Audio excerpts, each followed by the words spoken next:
20, ladies and gents. Now that we're on air, and before I hit music and do anything, I was talking with Cari.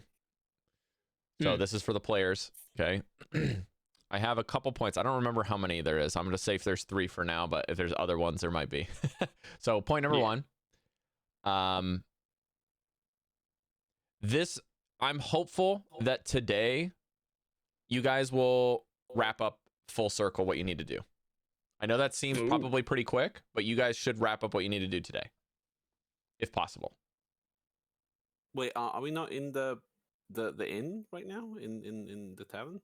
Yeah. Oh, you mean that? Okay, I'm sorry. I mean that and the basics of the investigation should be concluded today. I see. Okay. Now, as a result of that, kind of like a part 2 of that part 1 is that you need to be thinking about a way to somewhat suspend your player characters, your PCs, to go somewhere or to be with certain people in the story if we're going to pick up the game at a later date. Not necessarily we're going to be able to do that, like this is going to be our last session together, but thinking through that it's possible that this could be our last session together. Okay. And this would be like the final, like, sort of season finale, but it doesn't mean that there can't be bonus content in the Christmas episode and extra shit. Ideally, I would like to do another game where we do the sending you guys out, but at least if you can put yourself in a position where that can be explained away, that's fine. Okay. Yeah. I would rather you guys prioritize concluding this arc over that today, because there's still a possibility that in the next 5 to 6 weeks we can meet again and then do that.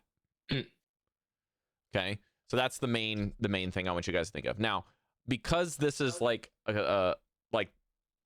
this investigation may not have as many clear things, you guys should start thinking about ways to justify concluding it.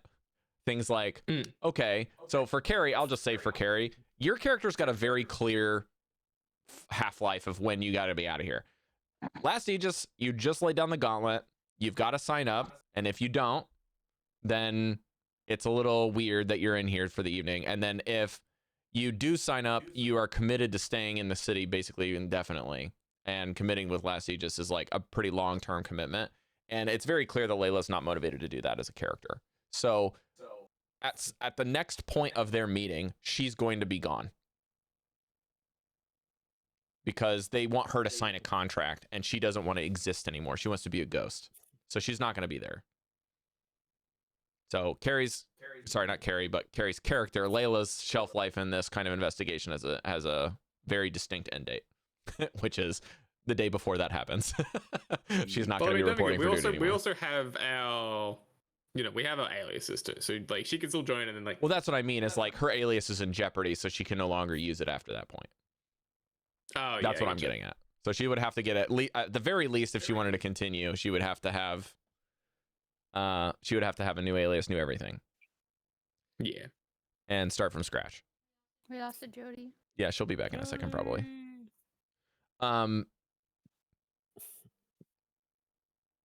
Yeah, I think that might be most of it. I think that's kind of everything. I have a single page of notes that I've written down on the other side of this notebook. I don't want to share the screen for lack of enhancements, but it's basically a full thing for this session. I basically have written down some NPCs and stuff that I know has for sure happened. There are other NPCs that are very broad that do not have a lot of detail on my notes. After many investigation points with them, I only have the stuff that I have written down. I have not increased more information about them. So if you guys want to keep digging in the wrong places, it's possible I may populate it, but it may not necessarily be true. So just keep that in mind. Yeah, you guys can think about like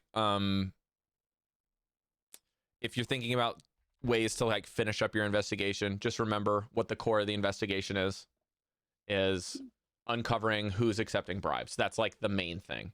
Who's the one that's accepting bribes, and who is the one that's accepting bribes for the thing you witnessed. That's the primary mission. Anything else in trickle down is additional pay. It is also additional danger that you guys are putting yourselves into. So if you can uncover, like basically at this point, you have enough paperwork to pin down a lot of people, but you don't know the furthest, like, you know, maybe some people that you can pin, but you don't know who they're connected to yet. If that makes sense. So you've got the targets, but you don't have the string to go to the next person. Or if they're involved with, let's say they're involved with the Myriad, or let's say they're involved with the Empire, or they're just a personal, you know, a selfish client that's taking bribes from no one. You know, they're taking bribes from a ghost they don't even know who it is. Or they're taking it from the Udalot family, or the Jagantoth family, or the Mardoon family, or the Trebane family, right? If it's one of those families you're taking bribes from, you got to figure out who it is. Okay? That's all you got to figure out. You don't have to chase that through. And then if there's any names that you can clear, that's not necessarily going to give you a payment, but that definitely helps. Okay? So, like, let's say, hey, this person's not accepting bribes from anyone. They're just a nice person, and they're doing good work. Like, does not get you a payment, unfortunately, but it does help your investigation. I did not get any other notes from Jodie as to what just happened. I'll message her, ask. She's good. Okay. I want to start some music, but that's it. She got false hydrate. Who's Jodie?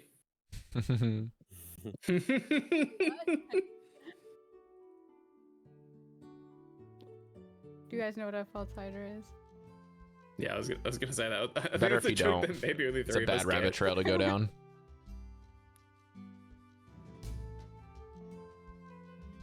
Speaking of which, Goldy never got to explain what a Wendigo was. You mean Chef? Okay, Goldy. okay. That comes down to the previous conversation of very easy to say, like, I'm going to remember this, and then when the time comes, does not remember this. So we are going to play her story with Jodie. It'll be fine. Also, as for this VOD, she's not watching this bit, so it's fine. We're having a good time. That doesn't have anything to do with my comment. It doesn't. No, like, she didn't ask. She was wondering, and she didn't ask. Still doesn't have anything to do with what Cari said. You're saying you got connected she to Jodie wanted to know because about the Jodie Wendigo. that wanted to know what the Wendigo was. She wanted to know what the Wendigo was, and she never asked. That's my point. Gotcha. We Okay. like. Does everyone else know what a Wendigo is? It's what we fought last night. Yeah, Good but do you answer, know Rob. what it is in real life lore? No. Don't really care to Okay. know at the moment. No, you go. So it's a Native American monster that tries to tempt people into becoming cannibals, and once if the people subside into cannibalism, the entity manages to invade their body and take over their very beings. They become elongated, thinly creatures with super natural strength.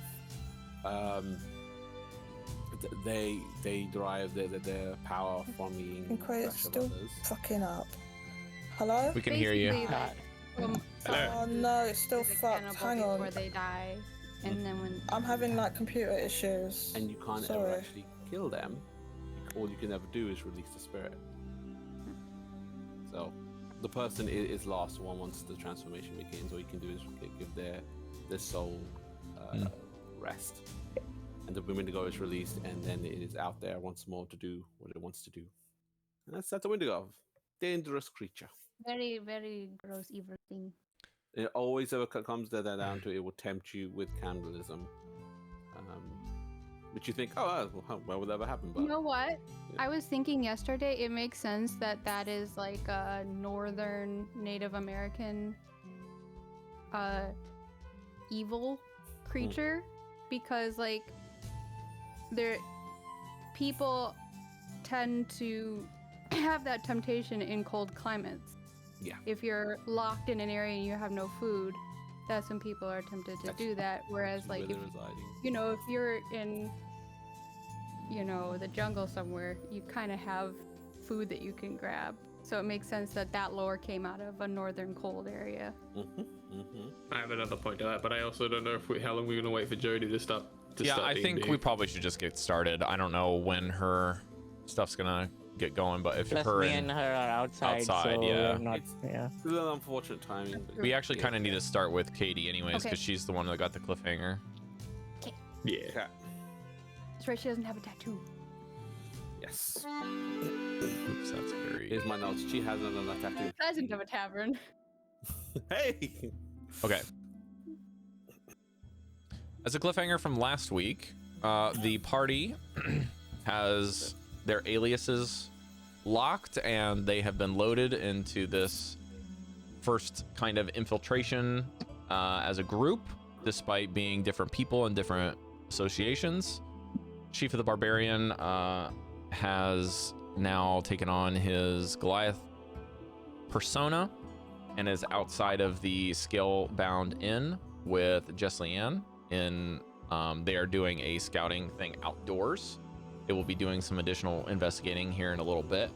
But Layla and Dante have a kind of small meeting with Captain Nyla Vren of the Last Aegis here with her 2 associates, talking about contracting them into the Last Aegis from the Righteous Brand and the Crown's Guarders group, asking them some questions and seeing where their allegiances may lie. As a result, Layla has not completed all of her paperwork and will have a secondary meeting, while Dante is going to be finalizing some of the paperwork here, and then until a later time when they have that secondary meeting, if they go through approvals, then he will be finalized as the Last Aegis member. Then Caidi and her associate, the Watcher Tila Greysky, have infiltrated have walked into the Scalebound Inn and are looking to get an ear to the ground to see what's going on in the building, and have just noticed some other people talking and some of the evidence that they were able to share together before their meeting here about Miss Vika Brushspanner having what they believe to be a tattoo that is associated with the Myriad, an underground organization that has been believed to have dispersed. That tattoo is no longer on her, as she is talking with a Last Aegis guard or captain. When she was talking to Constable Grill. No, sorry, no. She was talking to I just got his surname. Reynolds. She's talking to Reynolds about her records not being correct. That when she inspects the records afterwards, that there are a number of changes being made to what she's written in. She does not know why. And she specifically always leaves at the same time of the day, or locks up, and nothing in the room is changed aside from the rubbish, from the trash. So, okay. You guys are basically just sitting there ordering some dragon's fingers for an appetizer. I noticed that there are tattoos missing. Is that correct? Gray Sky has not. Yes, only you have noticed this so far because you rolled a crit, remember? Right.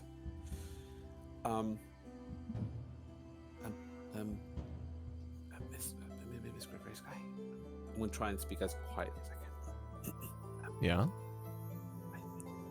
You see that person over there? I think her name is because I don't see a tattoo. Like her arm is completely plain. That's not right. It's right. Something's very off about that. She doesn't have a tattoo? No, nothing. Yeah, I can see that. Well, should she have a tattoo? He doesn't know that. Only we do. Only we know that. Oh no, I'm sorry. She doesn't know that. This happened last time. I need to get back into gear. Okay, sorry. Redo. A rogue tender comes flying through, just like. I'm sorry. This happened last week as well. Okay. Oh god. All right.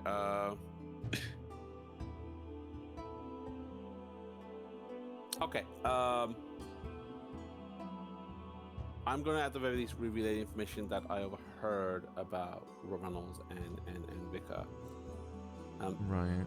Okay. She actually pulls up a notebook out of a breast pocket inside of her coat and begins writing something down.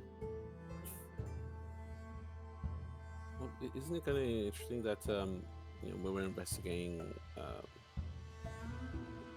information and not being correct in our own set of records, and apparently it's happening to others as well without their knowledge? She's just nodding and writing furiously as you're talking. Could I check to see if anyone else is paying attention to that conversation? Well, they're okay. all. I want to be clear that they're like. Remember, this place has got quite a bit of people. It's just quieter, but it doesn't seem that there are people in this building doing any kind of listening like you are at the moment. Okay. Like, this is a place for people to meet and have these type of discussions without being surveyed, generally speaking. So, what you can do is you can like an insight check on your quote unquote investigation partner, or you can make a perception check as to what your question was about if other people are listening. But your passive perception is going to pick up that like this place is generally pretty quiet. People seem to be meeting or being by themselves in order to get away from Righteous Brand. I'll do insight. It's been a long time since I've done that. So insight on your partner. Yes. Okay. Yes, because I funnily enough, I haven't actually done much other than just blindly trust her. 11 plus 5, that's 16.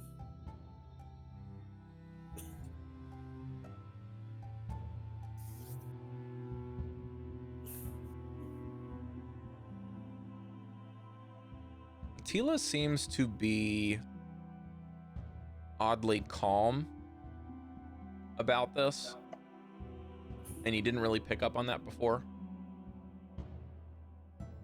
She also is hearing this information and writing something down in the notebook, but she's really not letting you look at the notebook while she's writing. Okay.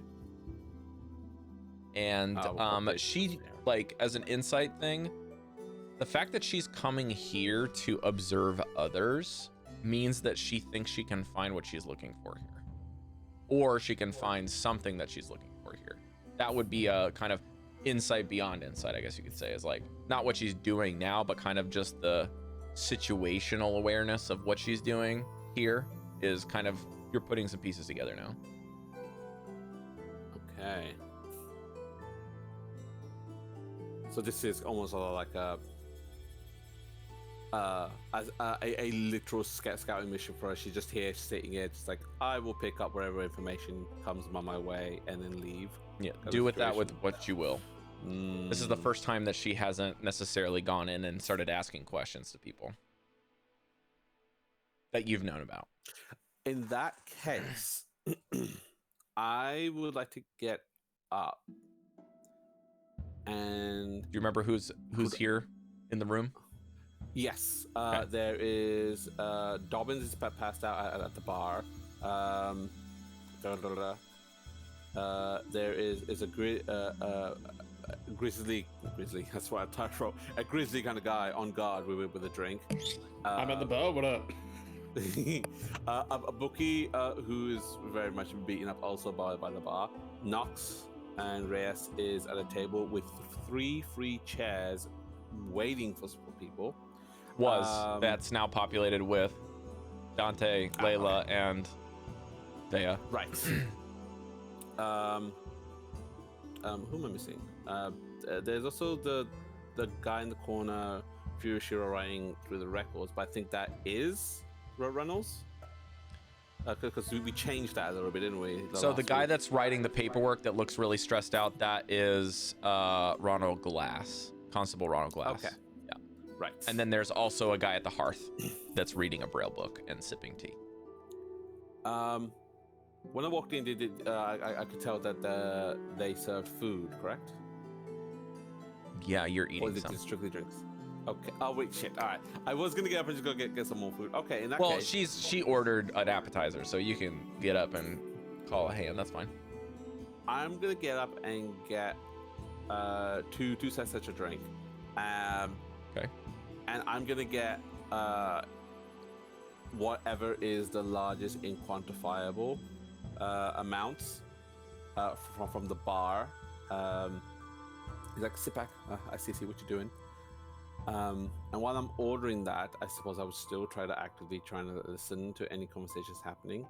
My intent is basically, okay, I see what you're trying to do. Let's stay for the long haul. Let's get stuff so at least no one will be too suspicious of us. Like, why are we here for so long? What?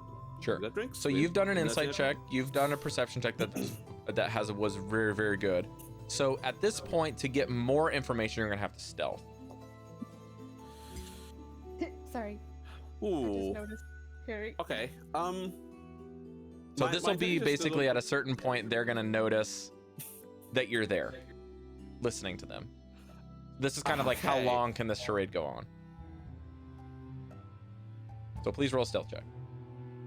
Okay. please don't fail me now, green die. Oh, that's a big number. That's a 14 plus 3. That's a 17. I mean, you really only needed a 12 to get a decent amount of time on this, because they're very clearly engaged, and they don't seem to be trying to what the fuck? keep secrets below keeping their voices down. But because your perception is such a good number, that's why this DC is a little bit lower, right? Yay.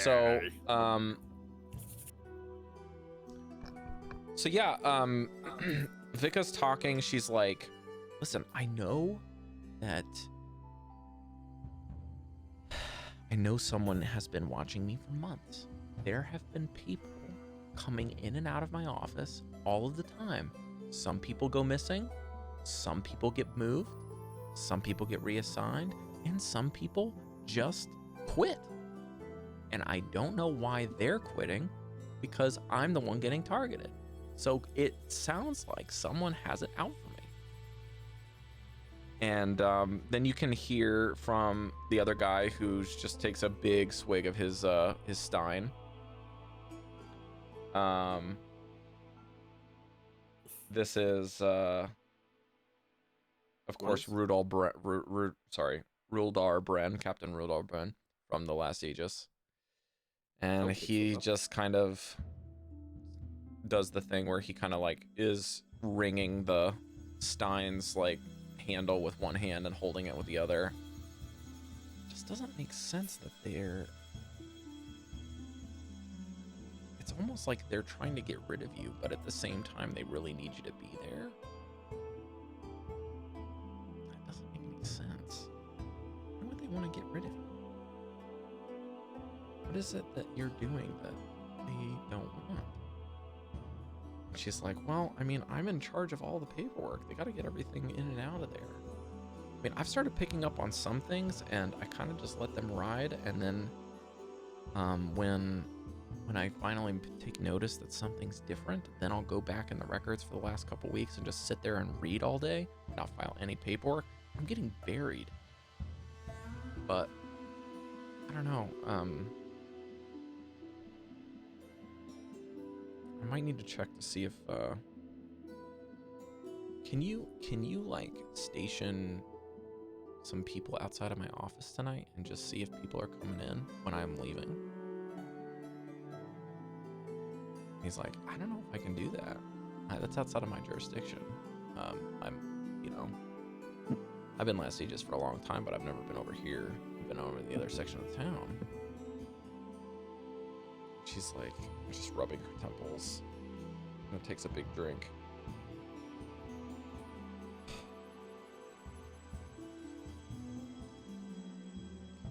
Maybe I should take up that family with their offer for protection. I don't know if I can handle this anymore. I never wanted to get set up in all the corruption that's going on, but at this point, what they're offering is just, it's too good to be true.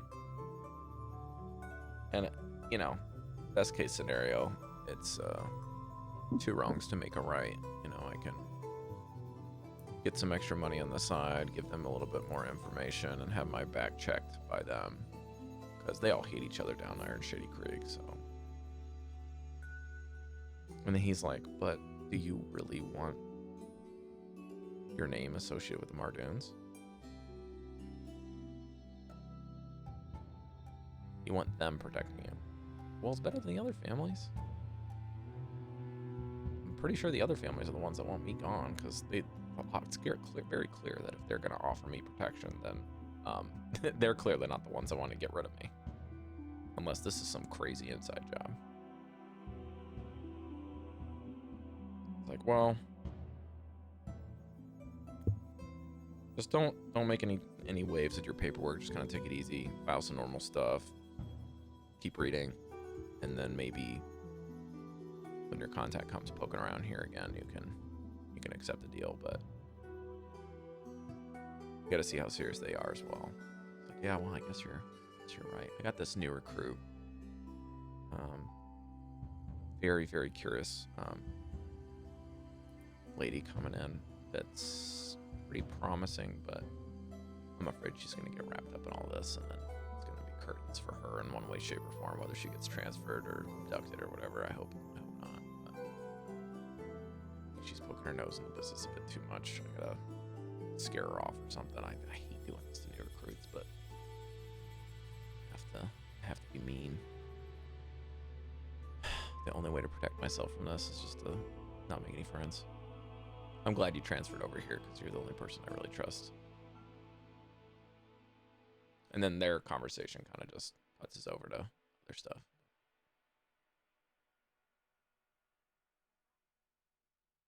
I transcribed as much as I could of that. I mean, there's some of that element that's important. I'm just fused. Okay. I assume I gotta get my drinks. And I'll go back to sit down. And once Tila is done writing. She's already eaten the appetizer by the time you got back. Oh, actually, you know what? When I come down, like, here, just so you know, you can have something to drink afterwards. Hey, thanks. Also, and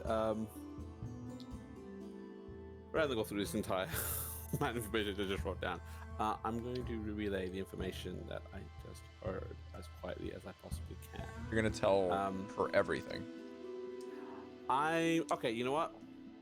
I don't, because we've done the gossip thing with the others. I will instead. I'll just say it. I'll be on mine. I was getting easy dropping over there.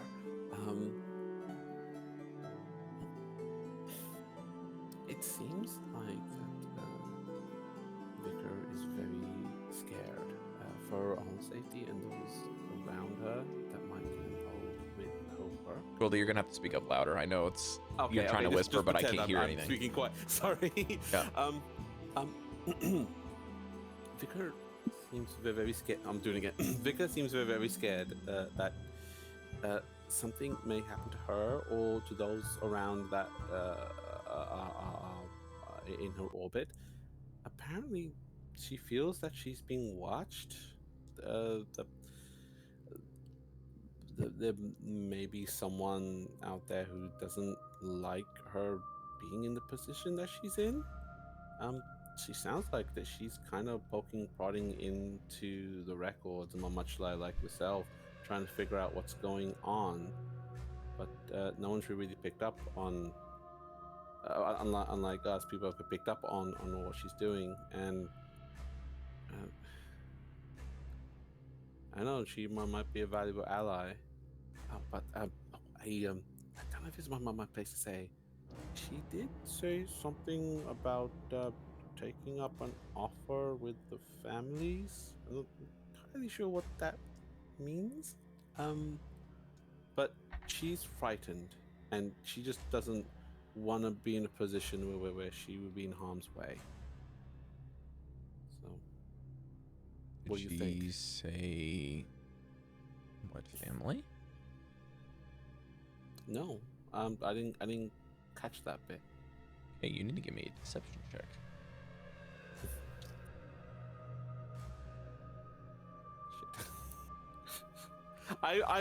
I'm being kind enough because I like this person. I want to give him something, but I'm writing this line. Oh no. Oh no! What is my deception? Oh no! I got a 4. Well, I got a 7. Does anyone have inspiration? Does anyone have inspiration I I do. don't know. You may Do use it. for my folly? You may use it. I don't have one. Oh, I have one. You may use it. yeah. Okay, Mark it off here. thank you. Oh, my internet's taking a hit. That's weird. Oh, that's much better. I got 14. Okay, well, with a plus Thank 3 you. on the insight, she misses it. Oh, that she didn't mention it, but I guess she's probably trying to be safe. Well, I guess this is interesting, but it's not really about the disappearances too much. I guess I can understand some of the disappearances are coming from her office, but that's not. And then she like, as her train of thought kind of just is verbalized, she kind of just like looks at you and realizes that like you're also here while she's like musing, and then just stops mid-sentence speaking. I was like, glug, glug, glug. Uh-huh. Glug, glug, And kind of glug. looks down at her notebook and begins writing some more. I'm going to respect her privacy and not pry in too much.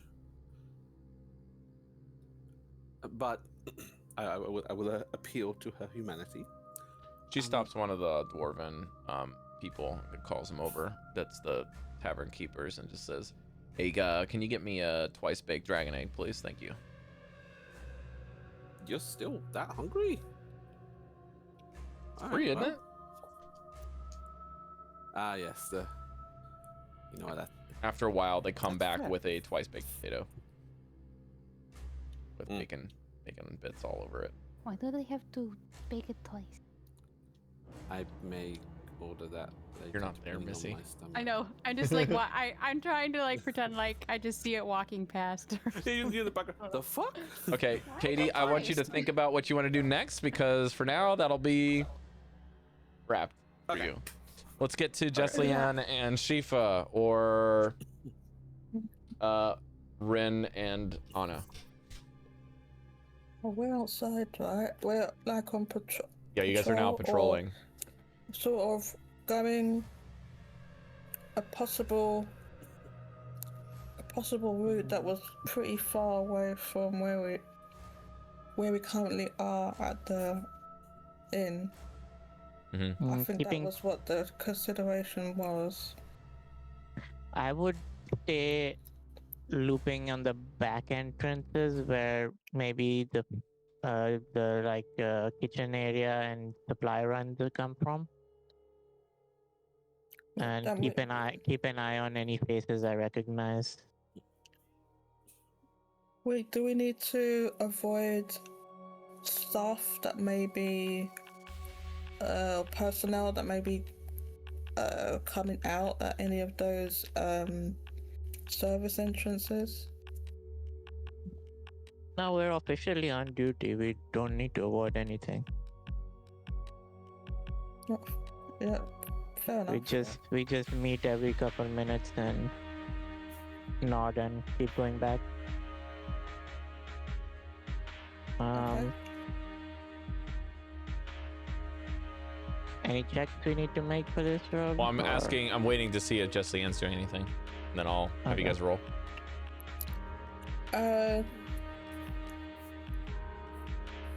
I don't have anything in. I don't think I have anything in particular. Sorry, I've been pretty distracted by this computer issue, but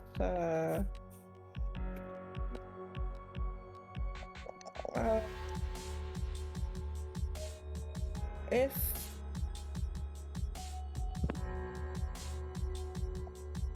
maybe.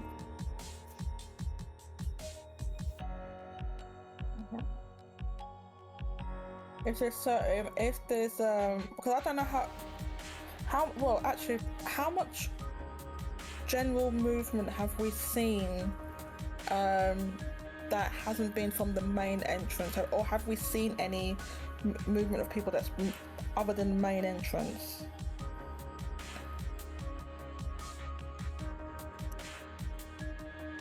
Why don't you both just give me a perception check then, if that's what you're looking for. Okay.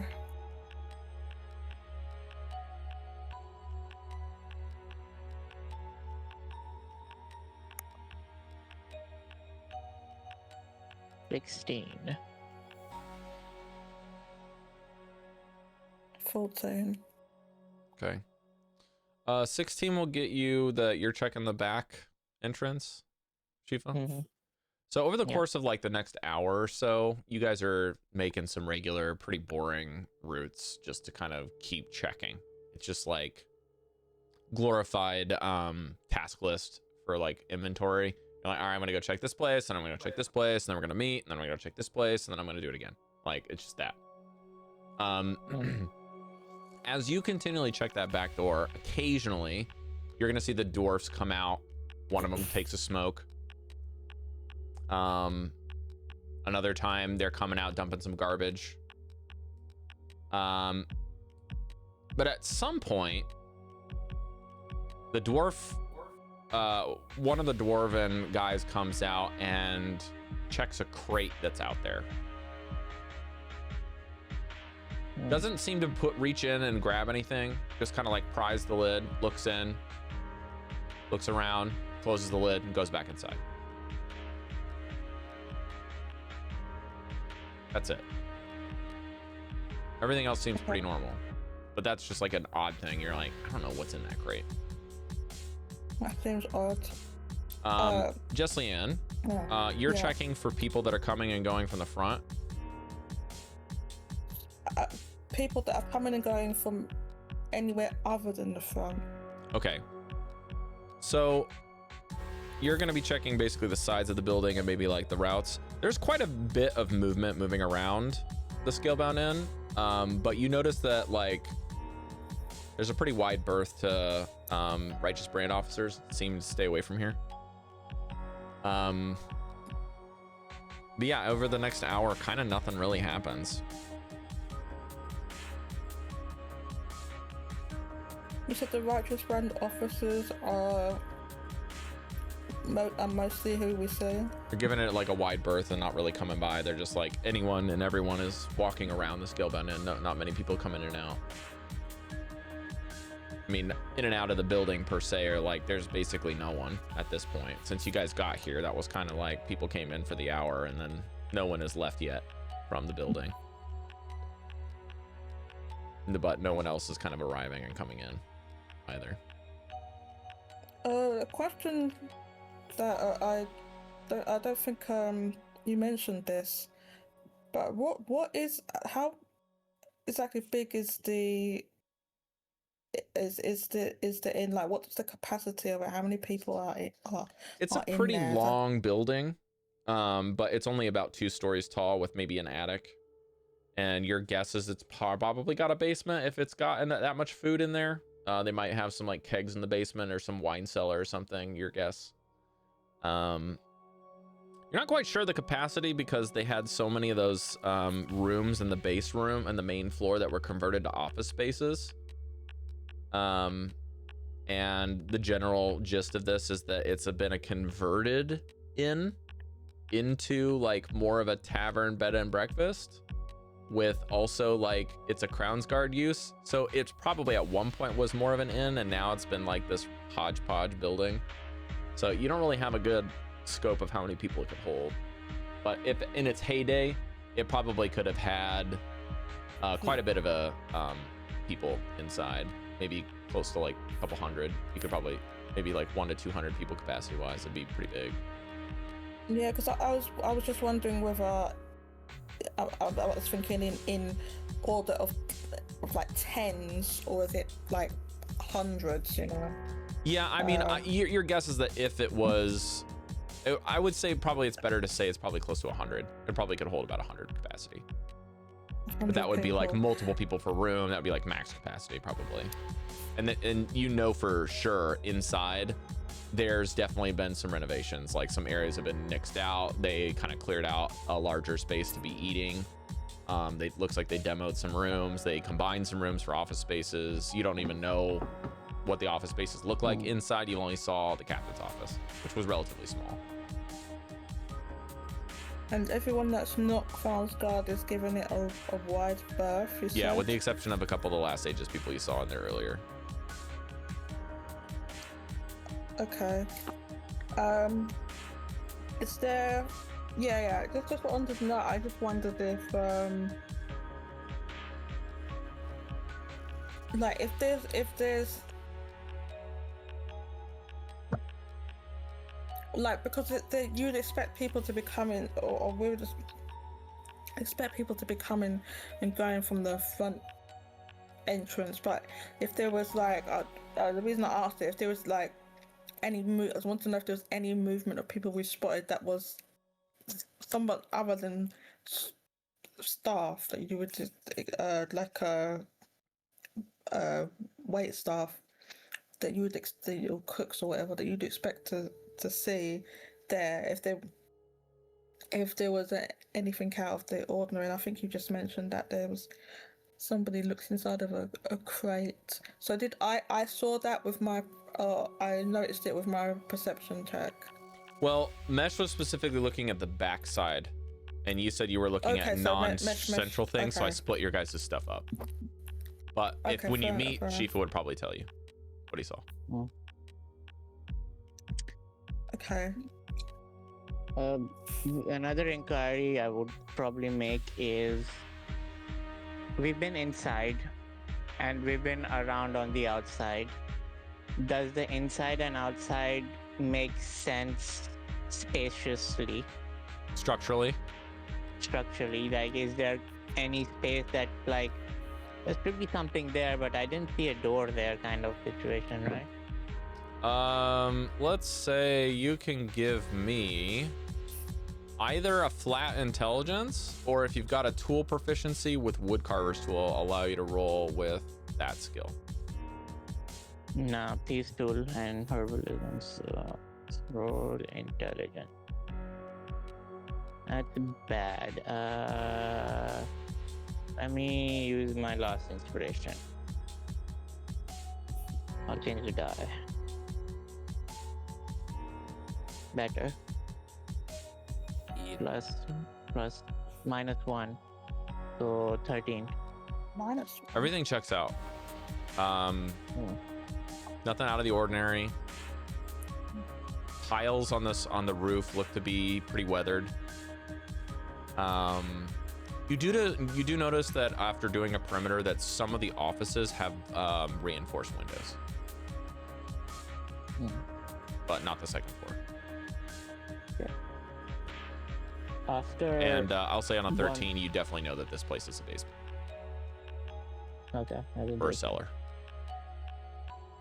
After meeting up with Jesliann and telling her about the crate, I'm gonna let her know that on the next round I will be checking in the crate so that she's aware what's happening, and if shit goes wrong, she knows that something happened.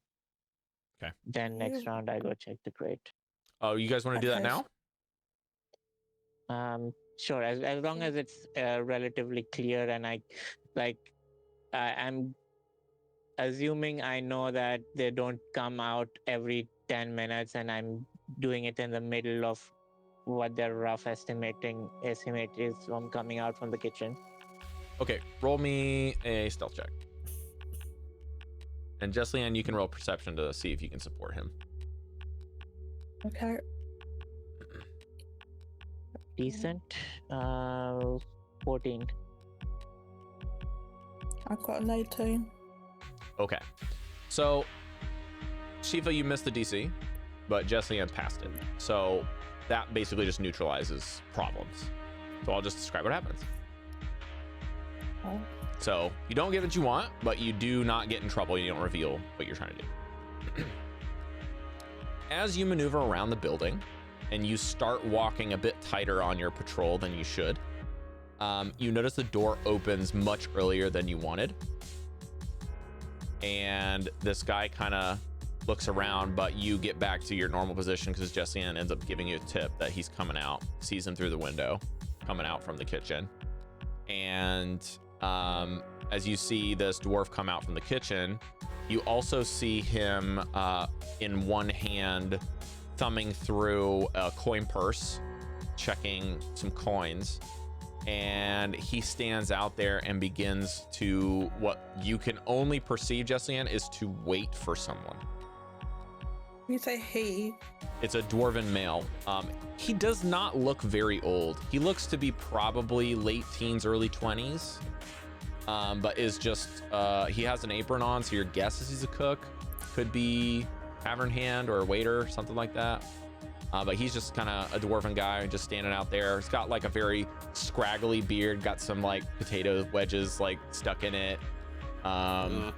He's wearing like a little ball cap to kind of keep his head together so he doesn't get hair in the food. Or a little bowler hat probably is better suited for a dwarven body, I suppose. But yeah, he's like also got like a little bit of a jacket on to kind of stay warm outside at evening. But he also lights a little outdoor lamp, like a little lamp post with some oil in it, and just waits. And Shifa, you know that you have to do your patrol to look natural, so you pass him and go in the other direction. And Jesliann, you guys complete your route and maybe meet early. Yeah. What I'll say next is, why don't you guys give me a joint perception check to see what's going on? Or you can have one of you roll with advantage. What is a joint perception? So that means you both roll, or you can have one person roll twice and take the higher. What do you want to do? You roll twice. Okay. 15. Perfect. Okay. You notice that he is waiting for someone, and there is what looks to be a woman who drops by. Your best guess is that she's just dressed very plainly.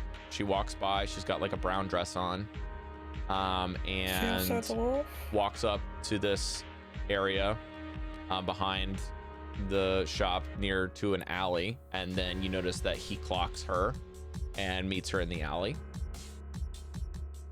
Then a little bit of time goes by, and you notice that he walks back with a small brown bag in one of his hands. And then walks back into the door and turns the lamp off.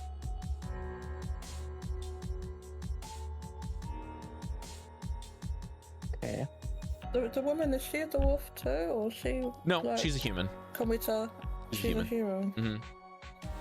Do we have any recollection of this female? You cannot see her face at all. I can't see her face. Are there any like clues from her attire or? I would have you roll, but you cannot see her. Like, you see only the color of her dress because it's the bottom of it, and you see that through the lantern light. But that's it. You can't even see like really how tall she is, what her hair color is, what she's wearing outside of that, like if she's wearing a jacket or not. You can really only see her shoes in the bottom of her skirt, and then she vanishes as quickly as she arrived. She kind of walks back down the alley and is gone. How far did this occur from us? I would say it's probably close to like 100 feet, maybe further. But pretty far, yeah. She's like in another neighboring alley, and he went to go meet her. How long did this exchange last? Was it like a couple minutes? More 10 Oh, minutes? it was not long. We're saying maybe 2 to 5 max. It was not a long exchange.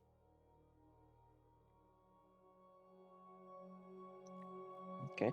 Can I also clock where she's going and coming from so that I have like, okay, she's going to that district and coming from that district? You can clock what direction the alleyway is going if you'd like. But that's about it. Okay. There's a lot of foot traffic through here, and these are stone, so can't really track where she's going unless you want to leave your post and have viable cause to do so. No. But she would just be coming from the back of the building would probably point northwest, I would guess. So that alley would be a northwest alley. That's directly parallel to the back door.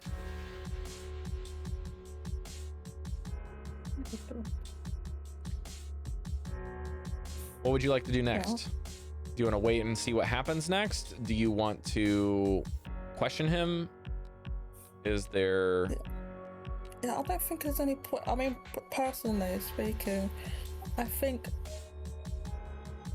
you want to inspect the crate again? Yeah, I don't know if there's any point talking to him right now, just because we've got so little to go on, and you know, I feel like we need just a little bit more in the way of clues and observation to get some clue. But yeah, the crate. Did Chief already checked inside the crate? No, I had to get off because he came out. So you guys can try again if you want. I'll probably wait a little bit, like 10-15 minutes, and then try again. Okay. So next round. You want to rinse and repeat, or do you want to switch roles?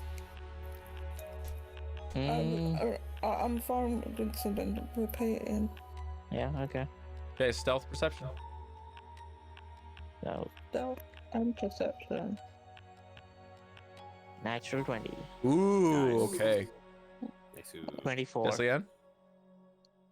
Okay, stealth I got 18. You're not stealthing. Why did you say stealth perception then? Because Shifa's stealthing and you're perceiving. Oh, what's that? That's fair. Alright, perception then. Okay, 18. Okay, great. Great, yeah, okay. I incidentally, I also rolled an 18 for stealth, so That's funny. It would either way. You can stealth. Yeah, all right. So you're very sneakily using your eyes. You guys, shifty. Shifa, you managed to get over there with Jesliann kind of coaching, and actually being able to better time it this time. You notice that he's going around. I will say that Jesliann and Shifa, you're actually able to discern that you can hear the bag opening inside of the kitchen as Shifa approaches. And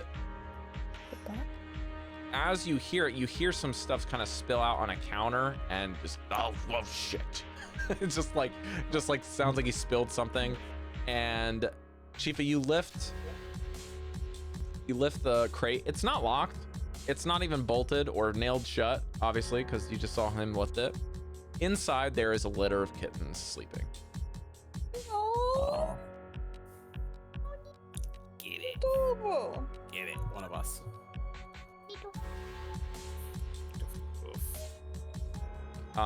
It doesn't take a rocket scientist. He probably paid somebody for capture.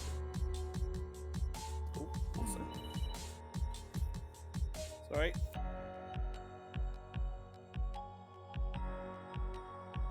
I'll guess you guys go meet up at your post and start talking about kittens for a little bit, and we go back to Layla and Dante. Jesliann wants to see the kittens. Yeah. I'm sure you guys have enough time. You rolled a great stealth check, so you guys can go view the kittens and feed them if you want, whatever. But yeah. Your guess is that the kittens do not look very healthy, Shifa. So your guess is that they're probably trying to get some better quality food or maybe medicine. Who knows what was in the bag? Something for the kittens, probably, because that's not what a kitchen would have.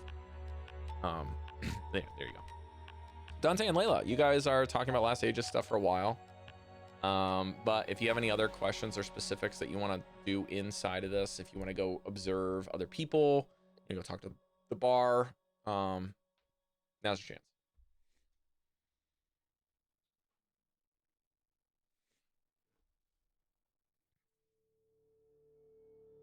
I mean, I don't think I have anything else. I think Dante's pretty locked into the whole Last Ages gambit. I think we're still in front of. Yeah, we haven't stepped away now. Bring my mic closer. You know, I said that I wanted to talk to you maybe tomorrow about it, but You need a don't couple think more I days? want to. No, I don't think I want to commit to staying here. Sorry about that. I will respectfully decline the offer, but I appreciate the opportunity. I see. So no paperwork. All right. But if you ever need anybody to talk about, the menagerie cost, you can always talk to me. I will at least take you up on that. I also know a lot about the market. About what? Market. There's lots of people that come back and forth. You don't know about market. Why would you know about market? Because lots of people from market come to the menagerie coast, where they tell me stories. Okay. They say it's beautiful.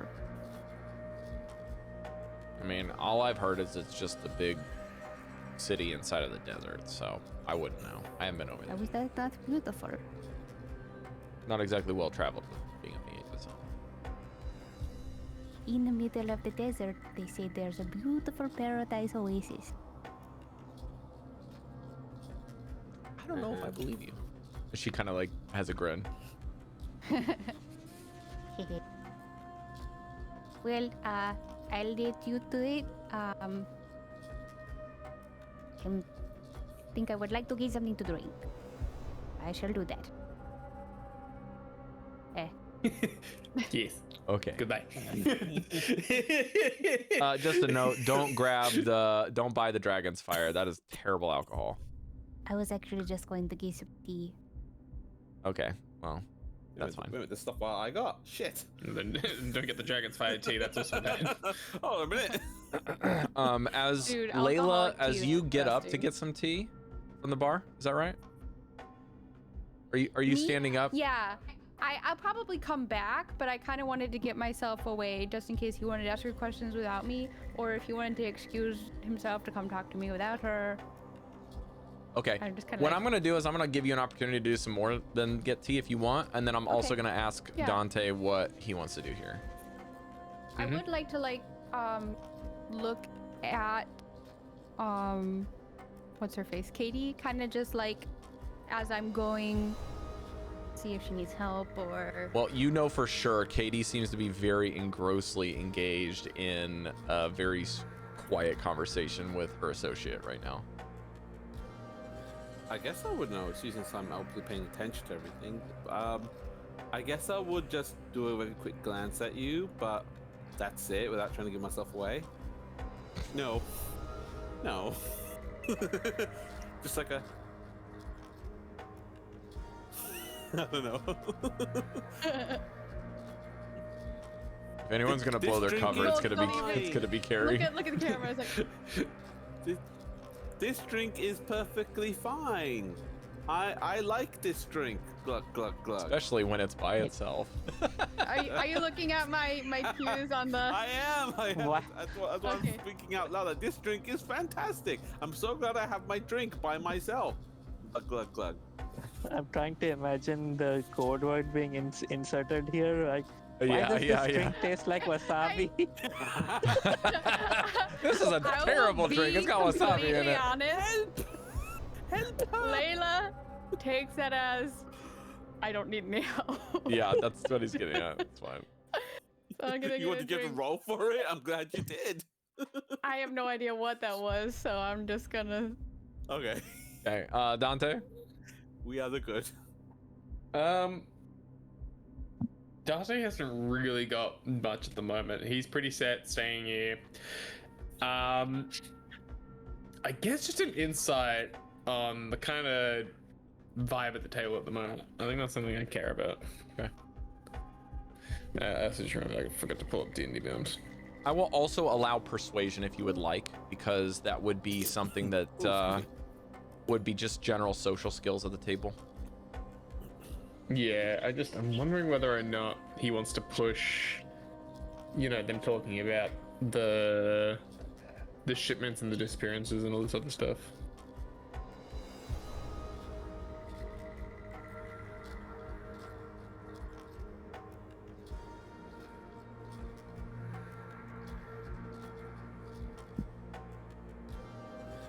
feel like we've done checks. Seems. We've done checks for things. I'm kind of also doing this as a little bit of a refresh to like put my mind in the right spot again. Yeah.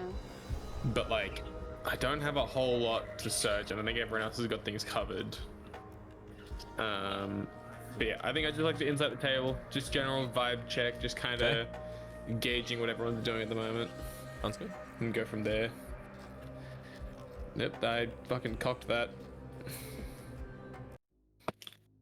Well, that's not where I wanted that to go, but that's fine. That's only an 8.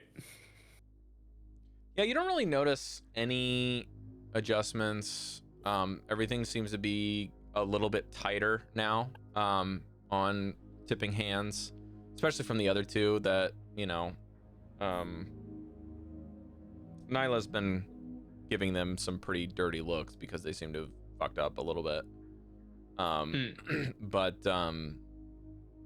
you do notice that when Layla leaves after concluding that she doesn't actually want anything, she's like, okay, quick, Dante, now I have only a couple minutes, or maybe a minute to tell you this.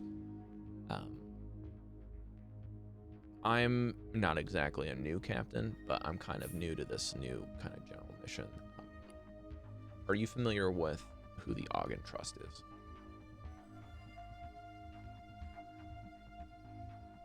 Remind me what the Ogden Trust are again. They are the Empire's spy network. Government sanctioned, but very not well known. No. Few ramblings, like nothing more than. This would basically just be like a general person's knowledge of like what a CIA or MIB or you know, Men in Black type person would be. It's a fucking military police, man. I fucking saw. Yeah. MI6 or whatever. So anyways, yeah, she's like, well, listen, over the years, because of this development of war, Last Aegis and Righteous Brand have kind of put a stake between us here, and Ogden Trust have been noticeably absent from our area. And so I have gotten some general discussions with the Crown's Guard where we're talking with the Starosta here about trying to have a little bit more checks and balances for corruption, and we're basically just trying to do what they're doing, but we're our own entity, and only some of the Last Aegis is actually this. But we think that you're a good candidate for this sort of thing. Weren't sure about Layla because she's generally quick about this, but we would extend that hand if you were to recommend her. Yeah, we're not associated with the Ogden Trust, but we like what they do, and we're just trying to keep it more localized here because we're kind of the last or first people to come in contact with those people in and out of Shady Creek, and we know how big their impact is around here. I've talked with the captain over there. She like gestures with her face over to the corner room where the Crown's Guard captain is. He's in on this, but he's only doing it because he hates the Righteous Brand and thinks that their influence in the city has, well, let's just say he's a bit too far gone for patriotism. He's kind of a bit cynical when it comes to thinking things need to be a certain way. So we're trying to like give him the information that he really wants to hear, not necessarily the stuff he needs to know, and the rest of it comes from him. Not an easy person to get a handle of, but beating up that numbskull with a couple black eyes the other day caught my attention, so figured that if you can handle yourself in that way and you're well spoken, then maybe you're cut out for this sort of business if you're interested in that. Certainly. Especially if I can help in any capacity. We have reason to believe that the 4 families are very integrated here. All of them.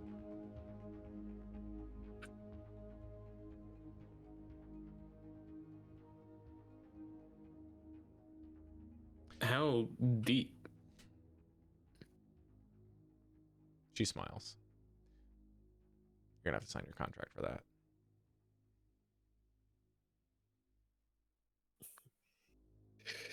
Was it clear? We have to get you through processing. It'll be tomorrow. Okay. Plus, we don't have any more time. I Layla like understand. comes back. Layla, as you're doing your thing, do you want to do any sweeps? Yeah, I think well, I guess. Like looking around the room. I'm not gonna. I feel like if I were to walk around the room, it would draw attention to me. So, but I do want to do a visual. Okay. Give me a perception check. Okay. Or investigation, whichever you prefer. Rob, sorry, is it okay we to take a break after this? Yeah, we will. That's the plan. Thank you.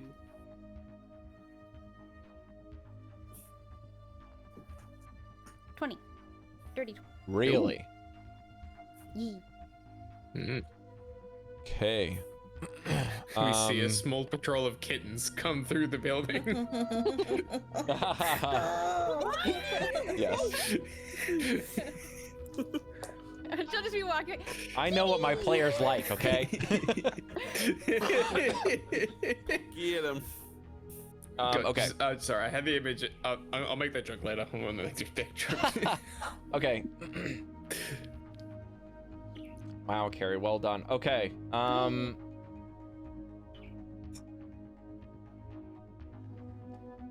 right. I'm always keen on making you guys roll and make choices. I have a lot of people in this room. Who are you looking at? I will give you 2 targets. I've been very curious about the guys that Dante talked to. However, Okay, sorry. guess they would have been. I will give you 2 targets that are not the people that Dante's talking to because you can't observe the people you're leaving. Right. Well, no, I meant the 2 guys that he talked to the other day. They're at our right. Yeah, With so that- all of the Yeah, people so- that are with Yeah. Dante's table you cannot observe. That's the only exception. Then I'll do Vika. Vika, okay. Yeah. That's 1. And then Who else? Who else was in the room again? I'm here. Shifa or Caidi, do I'm you not guys want looking to at say who's in the room? 'Cause I think you got the notes on that. Isn't there a guy in the corner? There's the captain in the bird- corner who hates the righteous brand. He's not viewable, so you can't really observe him. He's behind his Okay. meeting room. So that's 2 targets you can't observe, sorry. There's Constable Will Robbins who's passed out. There's Constable, what's his name again? Ronald Glass. The duplicate Ronald Glass. Yep, he's the one with the paperwork. That could be somebody. And then there's the captain that what's her name is talking to. Vika is talking to. And the that's- burly she's guy already said at the that one. desk. Yeah, and the burly guy at I'll the change desk. it. Then there's a then- guy at the hearth that's reading. Yeah. I would like to look at the guy at the hearth that's reading, and Dobbin's the one that's passed out. So you're changing Vika. Yeah. Okay. So Dobbins,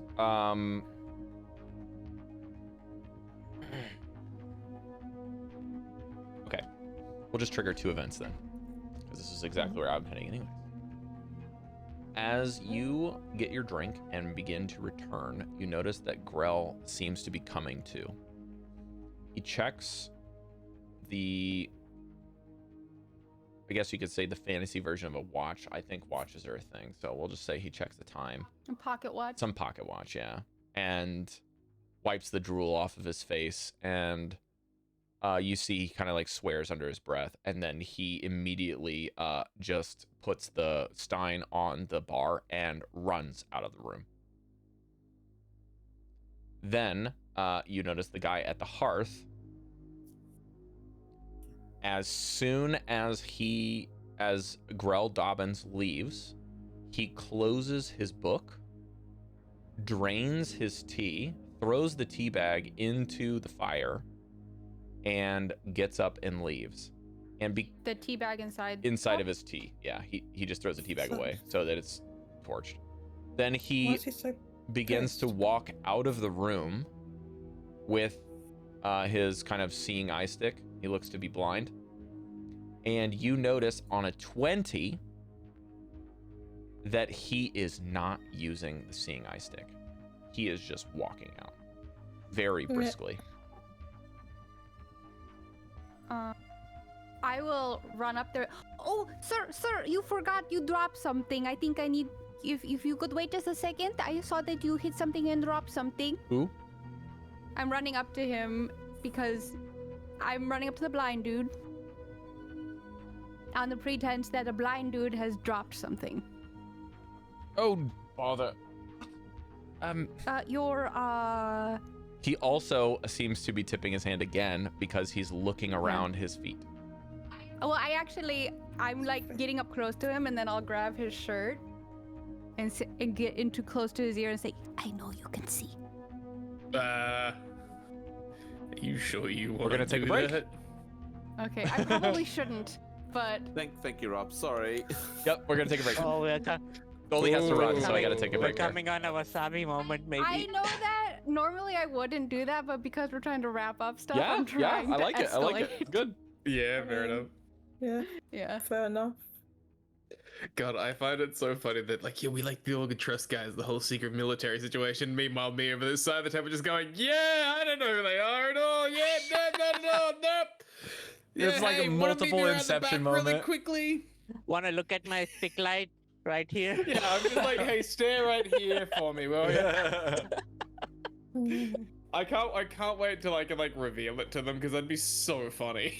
just yeah, you know the Organ Trust? Yeah, totally. So anyway, you talking about me? What's up? Jodie, Yes. I have an idea for what we can do on our next round, assuming this doesn't escalate that badly. Yeah. We could bond with the kitchen guy and get him to reveal gossip. I'm not a talker, so that's something you would probably have to do. Your side quest is that you start an animal shelter for lost cats. Yeah. That's your wrap up. The fact that we maybe know that there's kittens.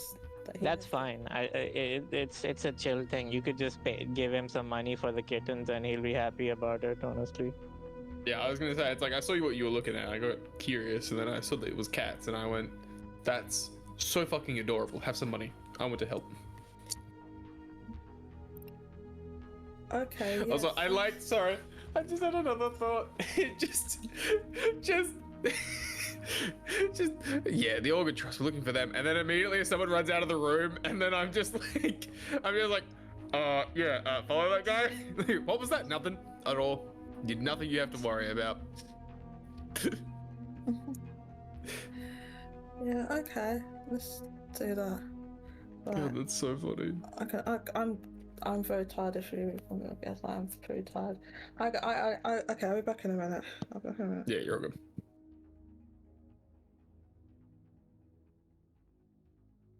It's just you and me, Twitch. I'm here. Never mind, it's you, me, and Mesh. I'm in a fucking mood tonight. I've got a headache, so I'm kind of doing everything to just distract myself.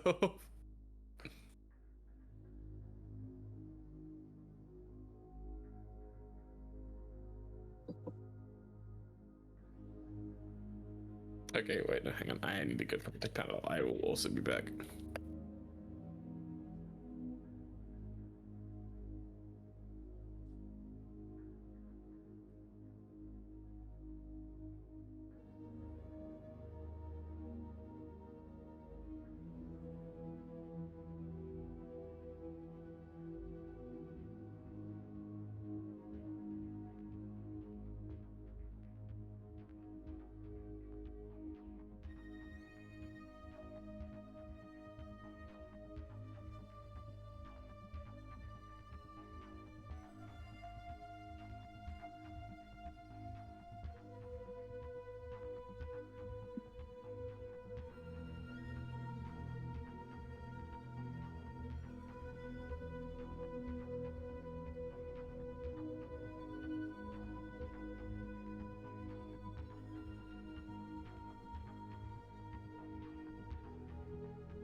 Whoa.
We have kitty cam.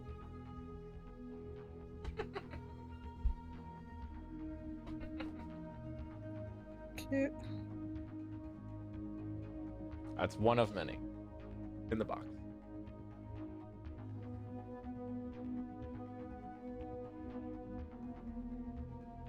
This guy last night was scared of fireworks, so was hugging me all night and didn't let me sleep all night. Oh, look at him, he's so precious. Shivering cat. Look at them. Look at them. No, I can though. That's why I'm laughing. Oh, why not? Look at that tail wag. On the hunt.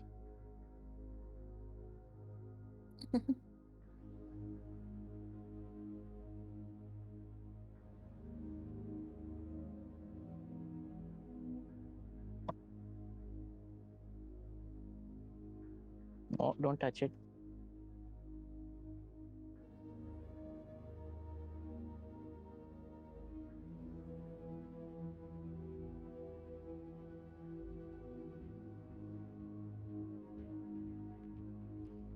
Cat's gotten big. Mm.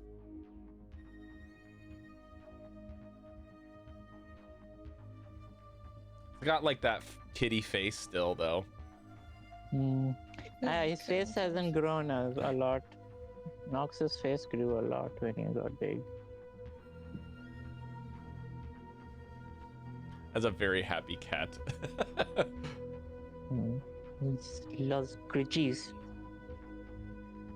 I'm really hopeful that I can get a cat soon Really? that I'm not You'll allergic get one of to. those bald kitties.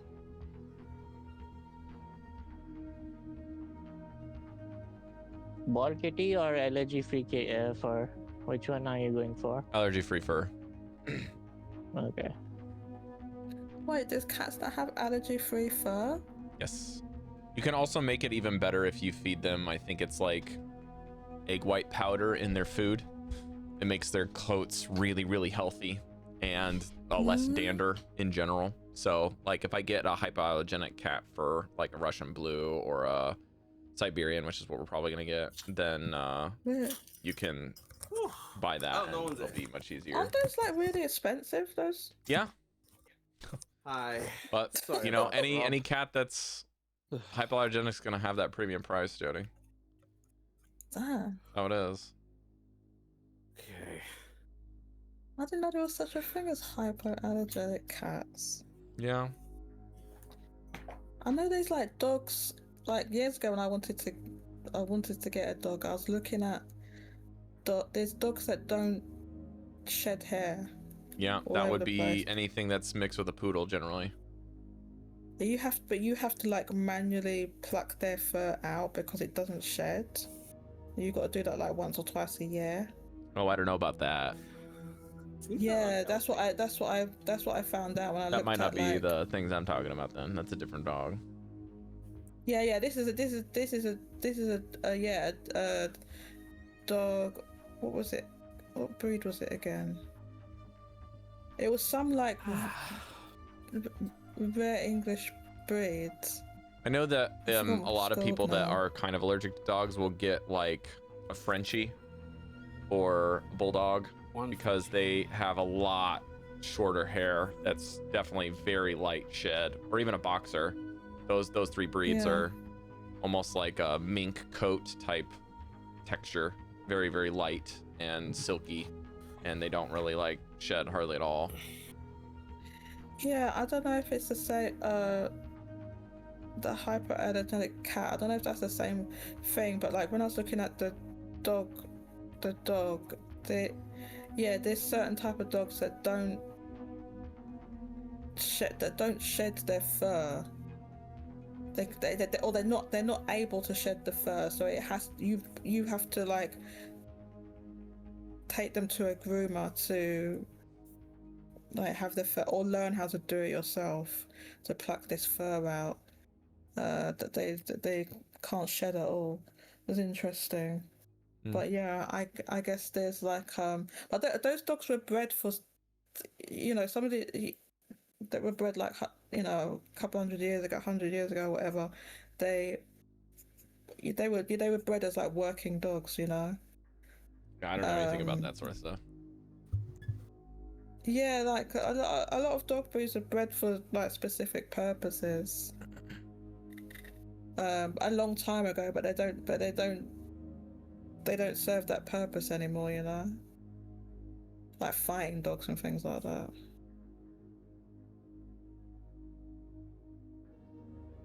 Is everyone back? I think so. All right, let's pick up where we left off. Bro, I'm just gonna pop down and say hello whenever they arrive, but I'll be back for like 2 minutes. Sounds good. So Layla, Yeah. you grab this guy. He whispers under his breath, "Don't make a scene, recruit. Outside now." Wait, he said what outside? He says outside now. But before that, what did he say? He says don't make a scene, recruit. Recruit. Oh, okay. Outside I will now. come with you. Here, take my hand. I will guide you. He doesn't You say smell like wasabi. he doesn't say anything else. He just walks out. Not another word. What? You don't know what wasabi is? Did you do it in your ear or did you do it just in the room? I did it in the room. Okay. Layla, please make a wisdom saving throw. Oh, okay. This is still in the main area, right? So I heard that. Yeah, I said it out loud for you and Dante. 15? Not enough. Okay. He says, "I suggest you keep quiet and guide me." So you are under the suggestion spell. Quiet. You cannot speak. The interbrain is like, wait, I have to guide him. But she's thinking that Let's as go she's outside. walking him out. As I'm you walking exit, him out. you guys notice that this person casts a spell. Shifa and Jesliann, we're going to expedite this quite quickly. As So you we are notice- done We notice. talking with the cats or talking about the cats or whatever your kind of meeting post, you notice that the door Yeah. opens quite loudly in the front, and through your patrol you see a dwarven gentleman who looks to be quite frazzled in Crown's Guard gear. I don't think you guys really recognize everyone, but I will just say that this is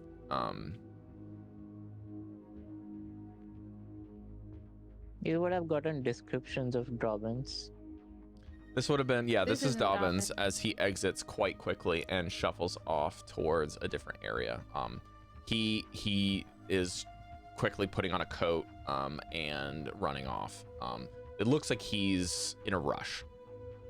Then after about a minute, or yeah, probably no more than a minute, the door opens again and you see Layla is escorting what looks to be a blind individual. And they are also following this person, but at a brisk pace, not as a hard run like this other guy was doing. Are they hidden? Can I see them? Can you see who? Shifa and...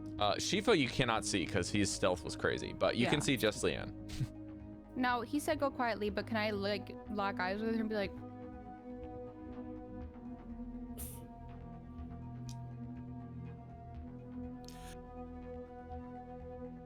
He's ignoring you as you have to. He's like, now just follow that guy. I will. I'm coming. I can speak.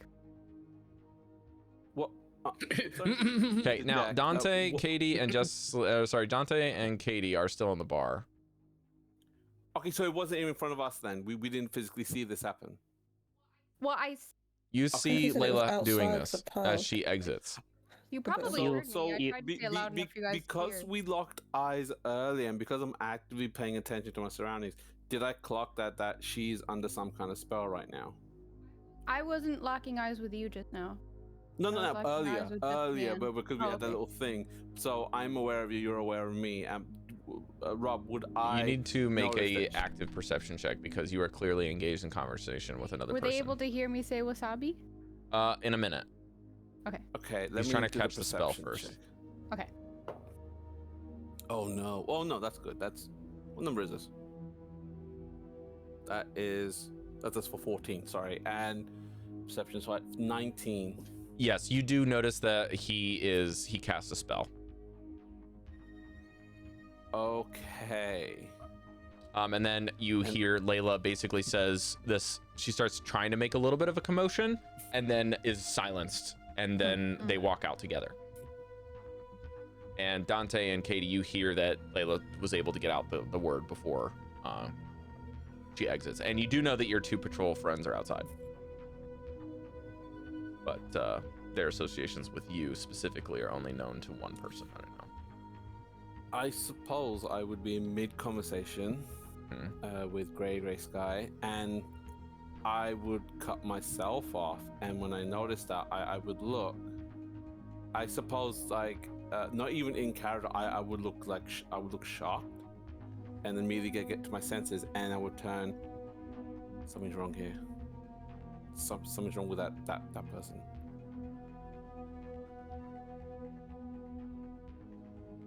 She needs help.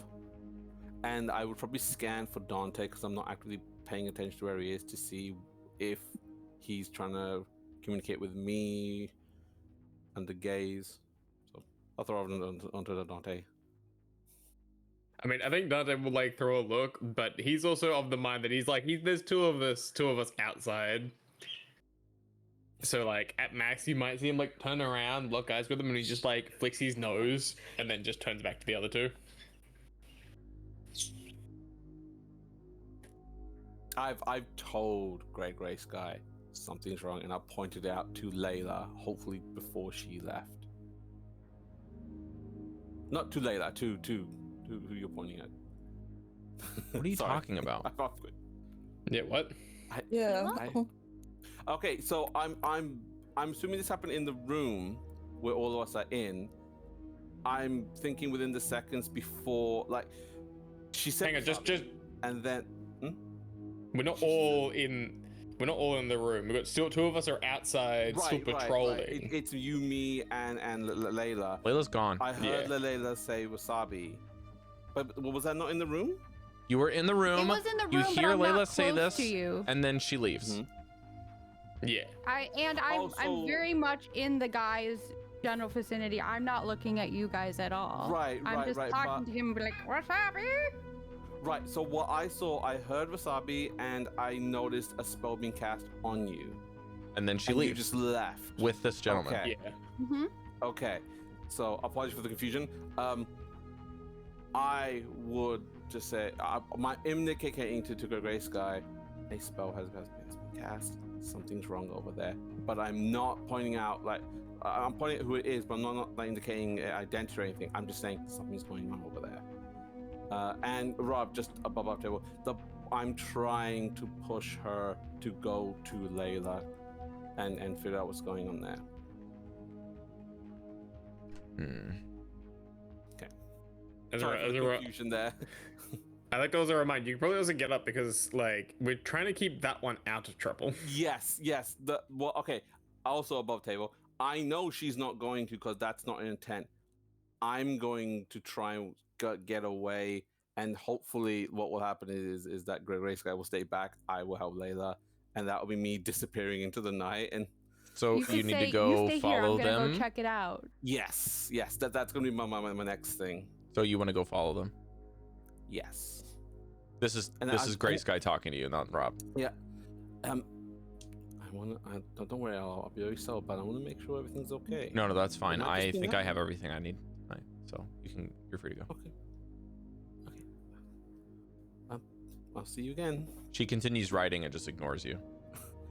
I'm going to wait until they get out of the door before I move forward with the drink, and if I could gaze out of like the window to see what's happening before I leave. You can see Layla has been clocked by Jesliann out the window. Okay. So Jesliann's clearly walking. You can't see Shiva anywhere. What do you mean out the window? Well, you mean? Okay, not just the out the window. No. Because I don't want to rush and be like, "What's going on?" Like, no, I'm trying to keep it as quiet and as possible. So I'm just paying attention to what's going on, and the further they go down, I want to push forward until I see the others with me, and that's when I'll press forward to actually engage to get her out. Apologies if I'm being really kind of like stupid about this. This is all happening. No, you're with me. My only thing was just making sure we didn't pull the other one into this. No. I should have said that outright. I'm telling her because she knows, and my game plan is this will be my out of this entire situation. Like to her, it's gonna seem like I disappeared into the night. I got, you know. Yeah. But I'm just trying to. Yeah. I will say my one, like me looking behind me, I said I was gonna tap my nose, but I'm actually gonna change that slightly. Dante will like shoot a look at you and then just rub his fingers together as if he's got a coin between them. Aww. Just trying to communicate, call me if there's trouble. Okay. Before he turns around and ignores you and just lets you, because he's like, there's 4 of you out there, you're fine. I would take that as a whatever happens, do something with me kind of situation. Yeah, like call me. I would try to tail Dobbins, but keep a distance from also the Layla plus this guy's group also. So it's a triangle between us basically. Okay. Yeah. I'll be back. Sorry. Dante, I rolled some perception for your companions here.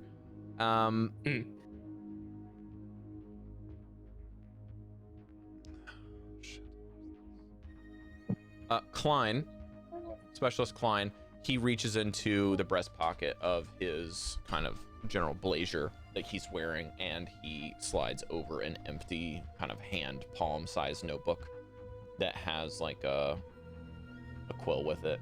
That's like one of those infinite ink quills or whatever. And then he's like, you should go follow them. Take notes. I just give a very quiet wink and I'll take it and stand up. Be careful. We don't know anything about them. Yeah. We're gonna stay here and wait about an hour, maybe half an hour, and then we'll try to figure out what happened from our end. If you want to leave a trail, we can try to find you. I'll let you know. And I'm gonna like leave. Is there another way out that doesn't go through like staff entrance or anything? Just one entrance in and out. That's it. Okay. It's on purpose. No, the same idea was literally he's gonna go out of the one and then just like try and circle back to there. Cool. I will start following. My goal is to sort of like follow Caidi a little bit more. I think let her like stumble into things and be a bit further behind. Okay, Jesliann is also outside. You can't see Shifa when you get out there. You are able to clock Caidi, but you can't quite see how fast Layla has gone. It seems like they've already kind of moved outside of the majority of your vision, so you can really only see Caidi at this point. And Jesliann, of course, because she's outside.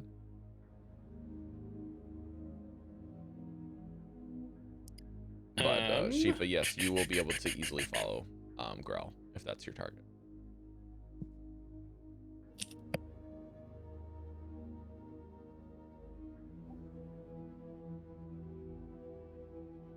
Wondering if I have something to write on.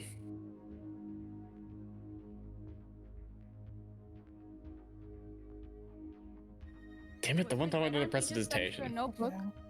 No, to leave a trail where it's just like I start like leaving just like cuts in certain things. Are you chasing after Layla and that guy? Layla, oh, hang on, is that Cari's character name Layla? I thought it was Layla. Currently it's Rose. Rose is my undercover name, but my character's name is Layla. Yeah. Oh, okay, right, yeah, okay, yeah, well, yeah, I'm sure you know what I mean. So, is it... I've lost my train of thought. Are you following? I'm wondering whether or not Who's following? Currently, you've got Shifa, who's following Growl. You've got Layla, who's pseudo following the both of them, but also being dragged along by the blind guy. You've got Caidi following. And sorry, right before Caidi, Layla did lock eyes with you and go. Yeah.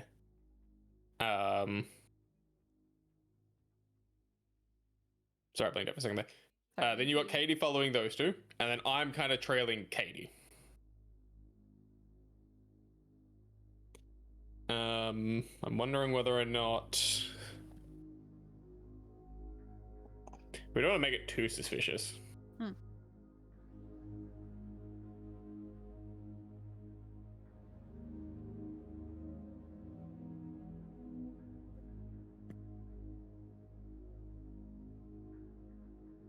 You there, Jodie?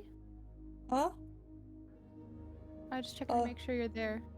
Sorry, I'm not doing. I'm sorry, I'm really not doing too well for.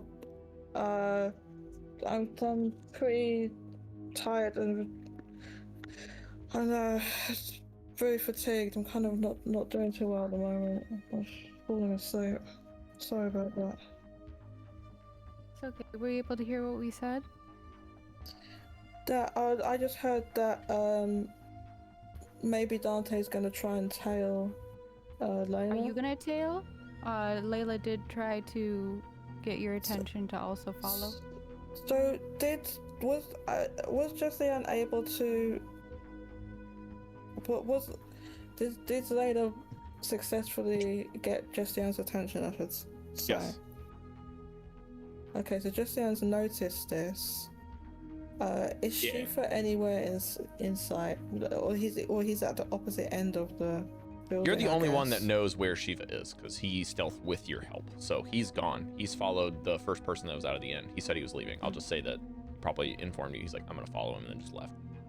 Yeah, he took off before I came out.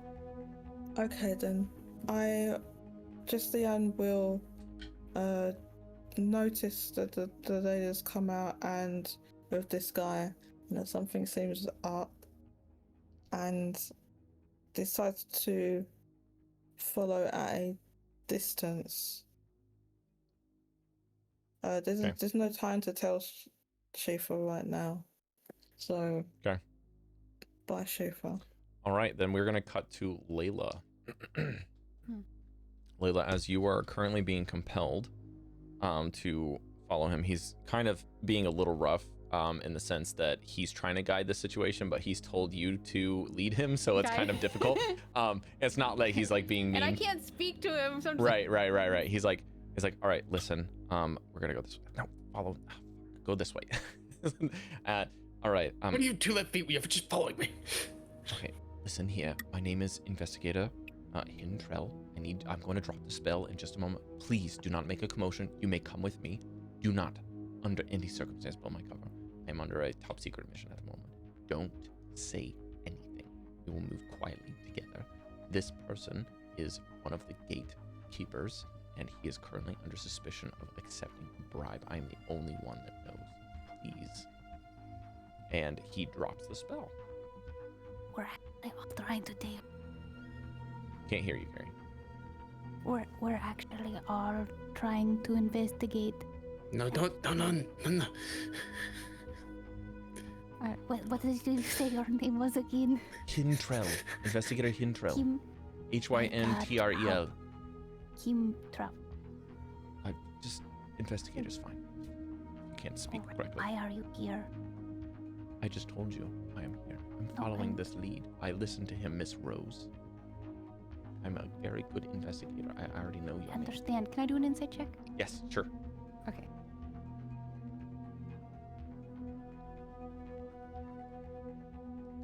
Just to make sure he's up and up. 14? 14, not very good. I mean, you recognize that name. Okay. Wait, what's the you name? noticed that when you guys were kind of checking some of your previous stuff, you know that Investigator Hintrell is somebody that's in the internal affairs division of the Crown's Guard. Okay. There was one other occurrence where we did see him, if I remember correctly. It was like at the very early at the start. It was at the very beginning. Yeah, I think that might be the only time that we've seen him. I would like. I will go with you because I'm also curious. Kind of ran out really quick. Who do you work for? The internal affairs group? He like points to the Crown's Guard badge. I work for the Crown's Guard. Yes, but I mean you're an investigator. In the open, or do you work for another group? Are you undercover? Kind of. People think that I'm one thing. Like, you can't blow that I'm not blind. I need to know what this individual is. I do too. He does this kind of like. I have been looking into his suspicious guard. Oh, I also wanted to tell him. You tell him. That's fine, but you can't That blow was my suspicious. cover. Oh. Well, now we have an espionage crew instead of just me chasing one person. It's gonna be very Now suspicious. you're not alone. Aren't you glad you're not all by yourself? I'm not in danger. That means he attacks you. Who's this guy? Whatever. Go this way. He's moving. I'm confused. Through the course of time, and this really very odd game of follow the leader, you guys move through town, and at some point, Mr. Grell Dobbins finds himself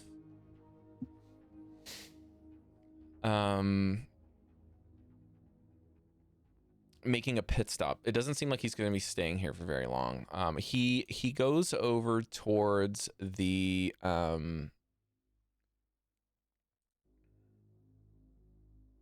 here's my key location. He goes towards that. Oh, I'm in the wrong section. He goes to the routine inspection line where the crates are. And what they have clearly been moved, but he is making a beeline for where he thinks something is. And you notice that he goes inside of the routine inspection line's back door, Shifa, because you know where this stuff is. This is where you've been stationed. He finds the you'll see that these boxes look very remarkably similar to the same markings as the ones that had the animals in them. And there is now a piece of paper that has been stapled on the top of one of them, or let's just say magically sealed, kind of like a little magic seal to kind of hold it down, kind of like a wax seal. He just rips the paper off of one of the crates, and then pulls out a piece of chalk out of his bag that's like white chalk, and just marks like a circle on it, and then leaves with that piece of paper. After he leaves, you guys follow for a little bit longer, and then he appears at a place that you guys have not gone to yet. What's that? The market, I'm guessing. He heads in this very irregular thing. He looks like he's actually checking to see if he's under surveillance. I would like everyone to roll in a stealth check, please. Also roll one for the investigator that Cari is with right now. Natural 1. 21. Okay, that pretty much counters that his thing. So you guys are kind of gonna zero out. Shifa?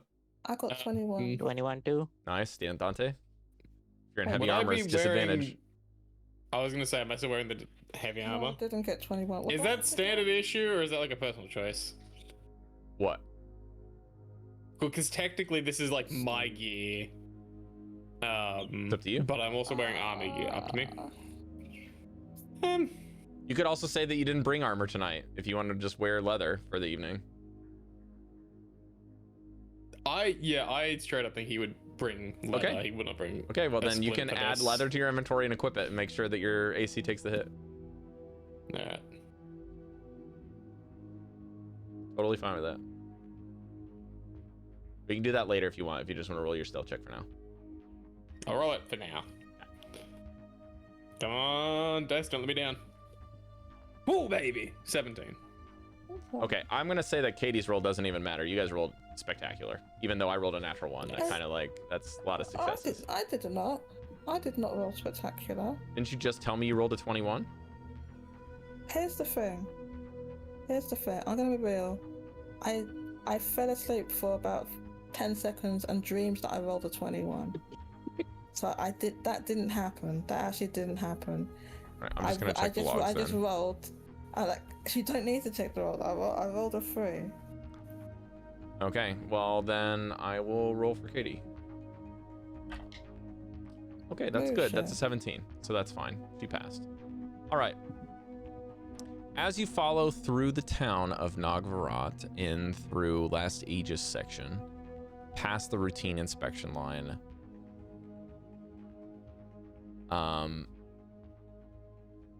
you also notice that he goes through a location that is referred to as the Quartermaster's Alley.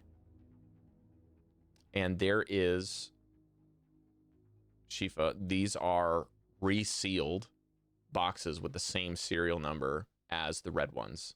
They are basically going to go shipped out. Like, they're situated for the next day. Like, the morning of, these things are going out. Like, they're basically ready in this area. So he just kind of walks by. You see him tap each of them and count them and then leaves. Like, he is moving so quick, like on a mission, and then he's gone. Yeah. You take a minute to kind of re-follow him. And then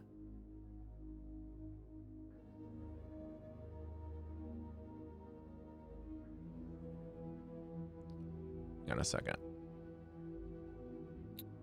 He heads south.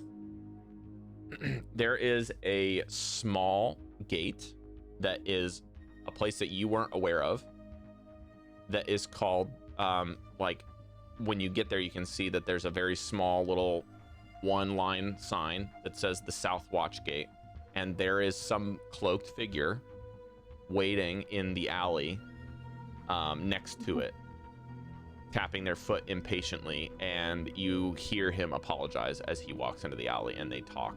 But as they begin speaking and walking into the alley, both of them vanish and they are gone.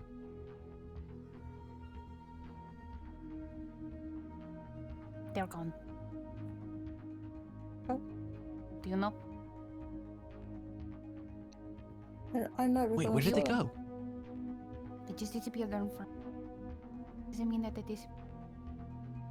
Being visible. Let's hide. Over here. Am I there, right? Can I make an insight to make sure he's not leading me into a... Yeah, absolutely. Alright. Well, that's not... Okay. You trust him indefinitely, yeah.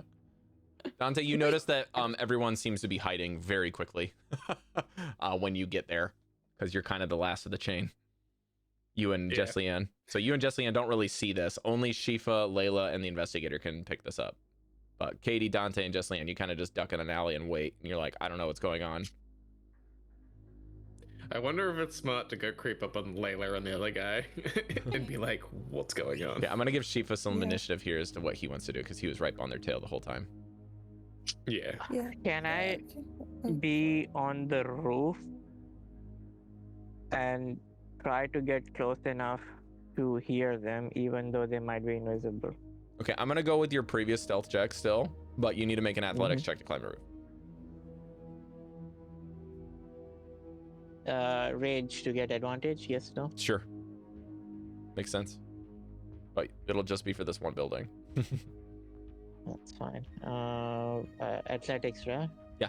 What's my athletics? 20. Okay, yeah, more than enough, and you can basically be prone on the roof and outside of the moonlight, so you're still in the shadows. When you get on the roof and get at a higher vantage point, you notice that when they vanish, it does seem like they kind of walked into something. But you can't really see it in the dark. There's pitch black in that alleyway. But you don't hear them, you don't see them. There's nothing even as much as like the sound of a flag flying. Like, there's no sound. But you can wait them out. Did you hear up? That was... I do have dark vision, Rob, if that helps a little bit. No, it doesn't. because dark vision is only going to give you a clear look into areas that are dimly lit. It's going to make things that are dark dim light, and if something is dim light here and they just kind of vanished into something, you can't see it. And also, I'm going to say that even though you're trying to tail them, you're going to kind of basically have this whole situation where you're trying to get a higher vantage point to see them. By the time you get up there, they're gone. It's like, it's so quick that when they're moving into the alleyway, you're like, all right, I'm going to get a higher point. And it's just like, you guys do this. And then by the time you get up here and peek over the roof, they're vanished. I have a hunt. I want to try something. I'm going to pull Okay. some soap out of my handy haversack, my bar of soap, and throw it to where I think they were. Because I want to see if I hear a sound or if it lands in a black hole on the Ooh, ground. okay. Roll an attack roll. Okay. You can use your ranged attack on your Stuck. What? Advantage. That's advantage with that is. It really wants to go I chose together, the I other guess, one, but yeah. it wanted to roll. Well, I need to re-roll that because that landed on top of my keyboard. Well, maybe you should stop rolling it like a baseball. Okay, what am Never. I rolling? Dexterity? An attack roll using your fan's ranged attack. Okay. Let's just say just roll dexterity, because this is an improvised weapon, Okay. basically. Well, that's 11 plus 4, so 15? Good enough. You hear it kind of dully hit the stone, cobblestone, kind of like dun, dun. And then it kind of catches something to slide, and then Do it. Do I see that happening? you see it happening, but what Layla doesn't see that you see is that when it slides piece of into the soap. alley, it doesn't fall down into something. It goes into the wall, right next to the gate. All right, let's go. And it looks like there is kind of an angled shadow that is there that is almost projected on the wall, but looks impeccable, like an actual just natural shadow. I'm reacting like how you do in a tailing mission for a video game, where it's like you crouch and walk behind a crate, and then you crouch and walk behind another crate. So I'm doing that to get to that location. I was gonna Pulling say the inspector with me. Okay. it'd be really funny if I said I just kept walking and then like I hear the soap and I just NPC like, what was that?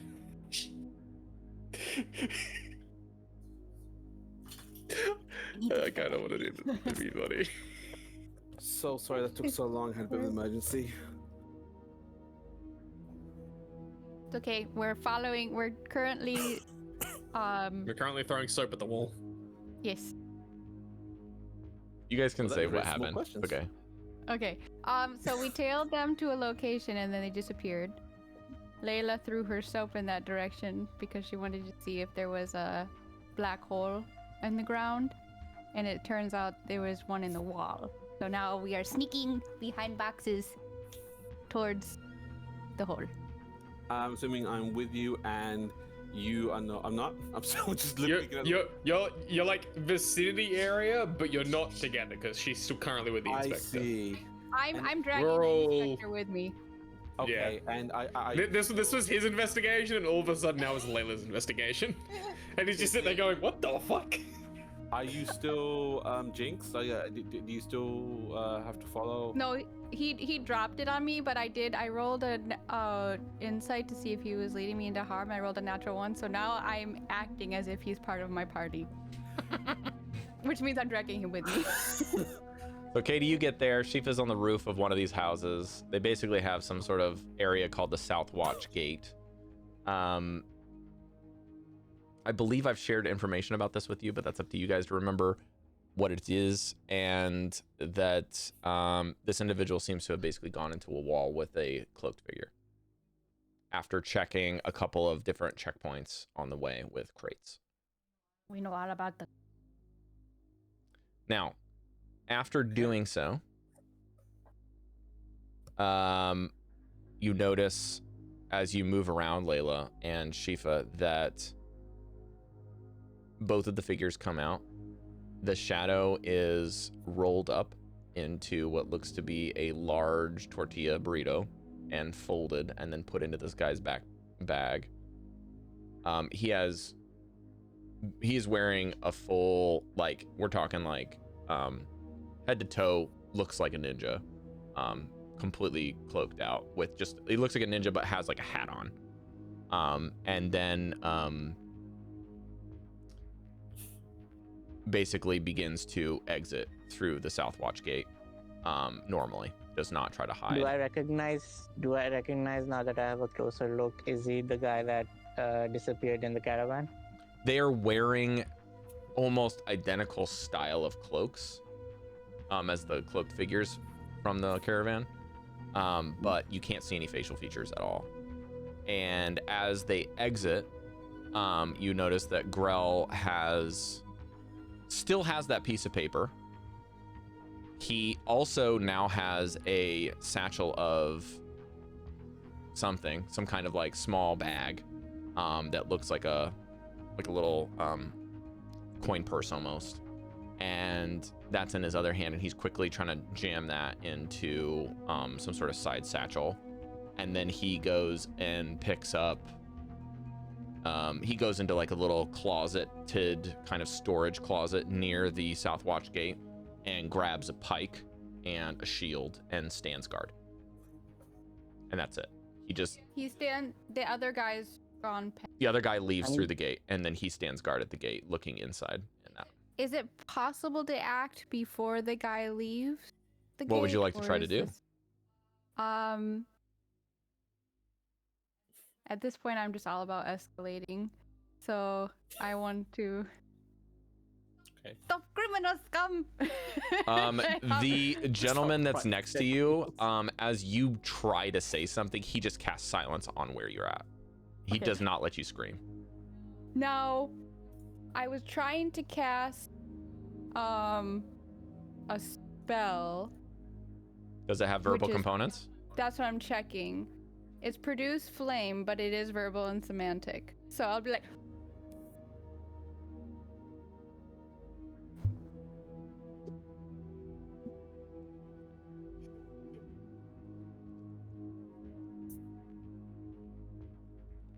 I'm...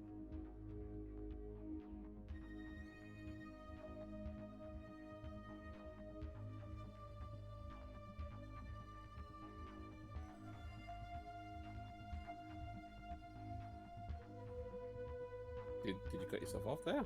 Yeah. No, they're in a silence cone, so they can't talk. Yeah. I see. Rob, I am... I want to Right. try, as soon as the guy turns the corner, the cloaked guy, I want to try and grapple him. Ooh, Jump down okay, and you're gonna grapple have him. to Leap off basically, the- he and the other, so the South Watch gate's here. You Assassin Creed him. He comes out with Yeah. Grell.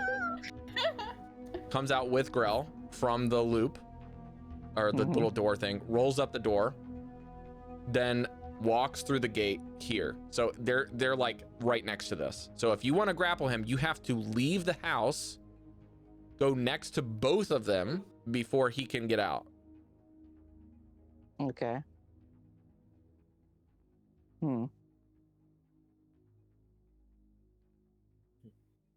But you will blow your cover to just jump down. I'll say, unless you want to jump on him from the roof, there's no other way for you to do this stealthily. Basically, you're saying there's no way for me to wait until they separate and then do this? That's correct, because they are together. Okay. And then when he goes in to get the pike and the shield to stand guard, this other gentleman, the cloaked gentleman's leaving through the gate. So they walk together there, and then that's it. So I can't go across the roof and jump over the gate? That's a separate stealth check and athletics check to do both. But I will allow that if you want to do that. So basically, jump over the gate and try to grab him after he turns the gate. So there's the wall, and then the gate is in the wall. That's next to the All right. building, but the building that you're on is not as tall as the wall. So you're gonna have to kind of jump quite a ways over the wall Right. to get there, and okay, then I scale can past the picture gate it to get now. over on the other side and run him. And I your don't mind guess, trying also, just as a side note, Layla, you do see your soap kind of just tumble out of the little thing when he rolls it. Just so you don't lose your soap. Yay! Yeah. I was hoping already got it'll be like a banana peel moment where the scope is. I'll roll for a natural one to see if that happens. No, Hmm? no, 18. That would be very funny. I'll roll for That him would too, be- Grell Dobbins. Which one was it? That was a 12, yeah. They're both fine. They don't roll and they don't step on it. Okay. Yeah, I'll try to climb the wall. Sure. Okay, you So, need like, an imagine athletics at this check to point- make the jump, and then you need a stealth check to not be hurt. All right. This I is think a at this point, very, 'cause Dante doesn't- Shiva, I'm telling you, this is a very difficult check. Yeah. Both of them. I also think the fact that Dante doesn't know what Sheaf is doing or what everyone else is doing, he's Nobody just going to be knows. like, Yeah, nobody I knows don't where even you know are. you guys are behind me. I Yeah. don't even I know was you guys gonna are say, behind me. Yeah. no one You knows. see Layla pop up, do this big hand flourish, and then pop back down. I just saw a soap. I just saw a bar of soap fly, and I have no fucking clue about that. I like that. I like the idea that that's the only We've been thing all made of the us have soap seen sound. right now. Right. Red. Dante is Red just is gonna be athletics. writing everything that he sees down. Red is athletics and blue is stealth. Sounds good. So that's a 13 athletics and 22 stealth. Okay, You get stuck between the two make buildings and a you're like, dexterity saving extend throw. it out. Dexterity saving throw. Yeah.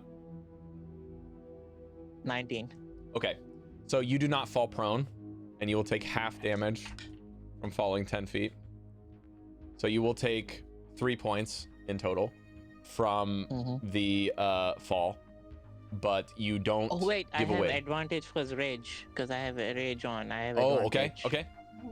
Yeah. I'll allow it. 1 second. Not loud, bruv. Perfect. 23. Okay, the DC was 20 to make the check. So you will be stealth. Now, the only thing about this, Shifa, is that there is a little bit of bad news. When you do this, you are tracking, but you have to do the whole thing that like a parkour artist or like a very professional, like Assassin's Creed kind of moment where you grab the top of the wall unseen. You have to wait for a second in order for Grell not to see you. So the stealth is slowing you down. Then you can pull yourself up quickly. And then to stealthily run, you're losing time. Is that okay? Right. Okay. Yeah. So you're losing time, but you're still pretty confident that you can outscale him because you're above him. So you probably can make it up from a jump.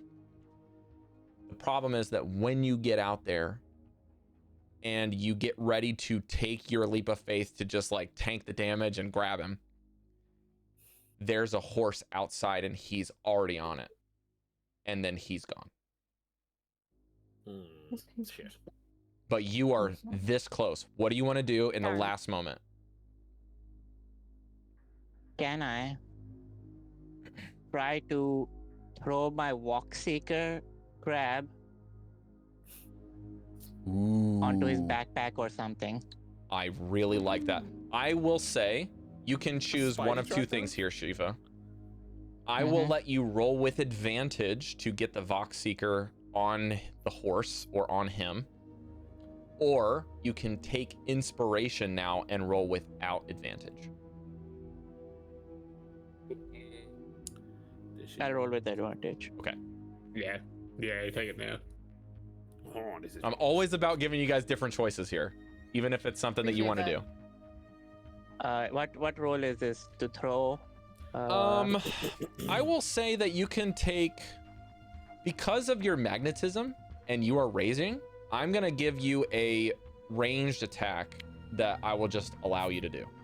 You have the high ground, you are stealthed, you have advantage, so you will just be able to roll like this is a javelin. So whatever your normal bonus is to throwing a spear or javelin or whatever, that you can use that.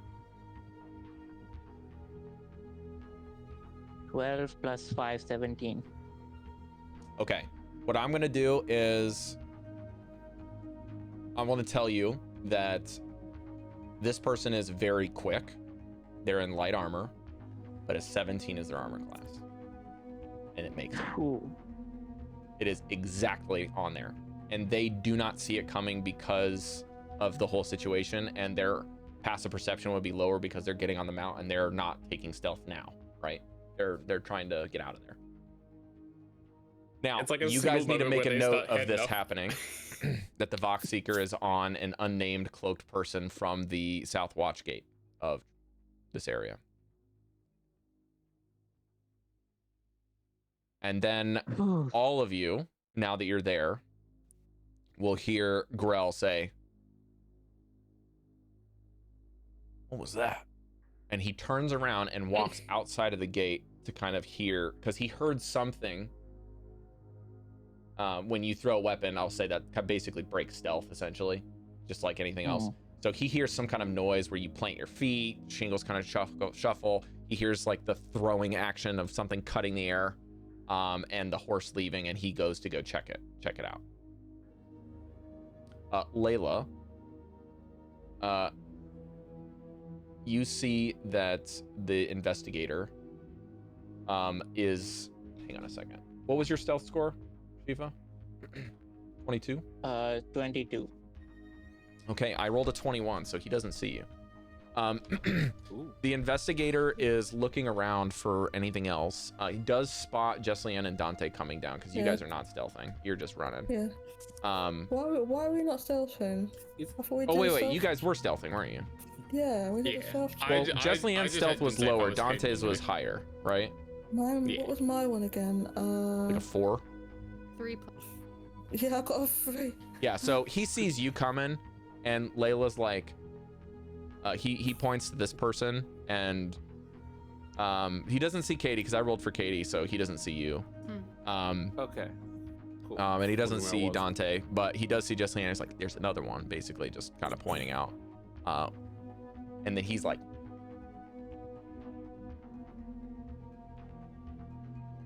he's like, what? He's what? What is that? What is that? They're doing their fucking routine again. I don't understand. Is he mouthing to me? Oh, wait, okay, he does this motion and the silence spell breaks. Oh, okay. I thought you said, and then he's like, and you was talking to me. Okay, so you're doing like sign language or something. We need to go. Cari, you gotta talk louder. I can't hear you through your mic. We need to apprehend Grell Dobbins and get information from him. No. You don't understand. We got him. We got him? I know exactly what he's doing. I just needed to see it, so I had a witness, and you saw it, so now I have 2. So my case is even stronger. We're good. Right. He's on guard duty tonight. He's right there. He's not leaving, and I just witnessed that, and you just witnessed what he's doing. I can explain later, and then it'll happen. What's that? Are you going to turn him in? Oh, you bet. He's hosed. Okay. Let me just send a message. Cari, you got to talk normal in your microphone. Let me just send a message to somebody, okay? He like looks a little puzzled. He's like, okay. Okay. The coin to Talva. Grell Dobbins is your target. We are apprehending him now. I'm with Kim Track. I cut it out. You hear from Telva, who says, do not engage with him. Do not apprehend him. If you have enough information, that's what I want. I don't want you guys doing any kind of movement where you think you're cops or Crown's Guard, whatever. Don't apprehend anyone. We just want the information. We're information gatherers. I look to him and be like, okay. Sneak away. Now, the only thing that I want to know that I probably can't push my luck on tonight is what is on that sheet of paper. That's the only thing I don't know about. But we have to save that for another day. All right. All right? If you say so, I'm not in. Is she with you? She's okay. She's with me. All right. We're gonna leave now. Okay. But we can't let him see us. And now's a great time because he's turned the other way. So let's get the fuck out of here. Okay. So Jesliann, you see Layla and this other person come out. Caidi Dante, you see them as well. Shifa, I actually Shifa, I don't know what away. you're doing, but you can't really see them from your point of view until you come back. I do the Yeah, whole I'm thing where, just I start waiting running it away. out, waiting for a moment to climb down quietly. I That's what start I running wanted to- away and then realize I forgot something. Grab my soap and run back. Very Soap's important. confused. Soap's important. I don't know what. Like Jack Sparrow, Looney Tunes style, you go to turn the corner, you're like, you turn around, you just pick it up, back in the bag, and then. Absolutely important. I've also decided that once she was in that spell, the silence spell, she had her hand in her heavy haversack the whole time. She has a vial of perfume and she's like, I'm going to use this as pepper spray if I need to. What's the vial of perfume for? Okay. Because she works with high-end clients. She needs perfume. Anyways, All right. Alright, Leaving. okay. So you guys follow Layla and Hin, Trell, Investigator Hin, Mr. Trout. and he just walks to some civilian house that you guys can only guess. He waves his hands and whispers something, and there's an arcane symbol that shatters over the door, a very small one over the lock, and then he opens the door and lets you in, and then waits for Jesliann, and then sees Dante and Shifa walking over, and Caidi after a little while. They're with you too? Yes. I told Wait a you you're second, not these alone. guys are... They are not who you think they are. They. Let's go. All right, get in here. Get in here. We're all in this together now. I like this way. It's just like, shh. And I usher him inside and shut the door. Rolling on forward. All right, sit down. Who the hell are you? And then he casts a spell on the door again. We are. What's the best way to answer this? You do notice that he has a Crown's Guard badge. From the most part, I tend to trust Mr. Trout here. He seemed to be. Trell, not Trout. I don't know who the hell you are. Ray! Oh, I'm sorry. It doesn't mean that Foreigners. we can go revealing our own hand either.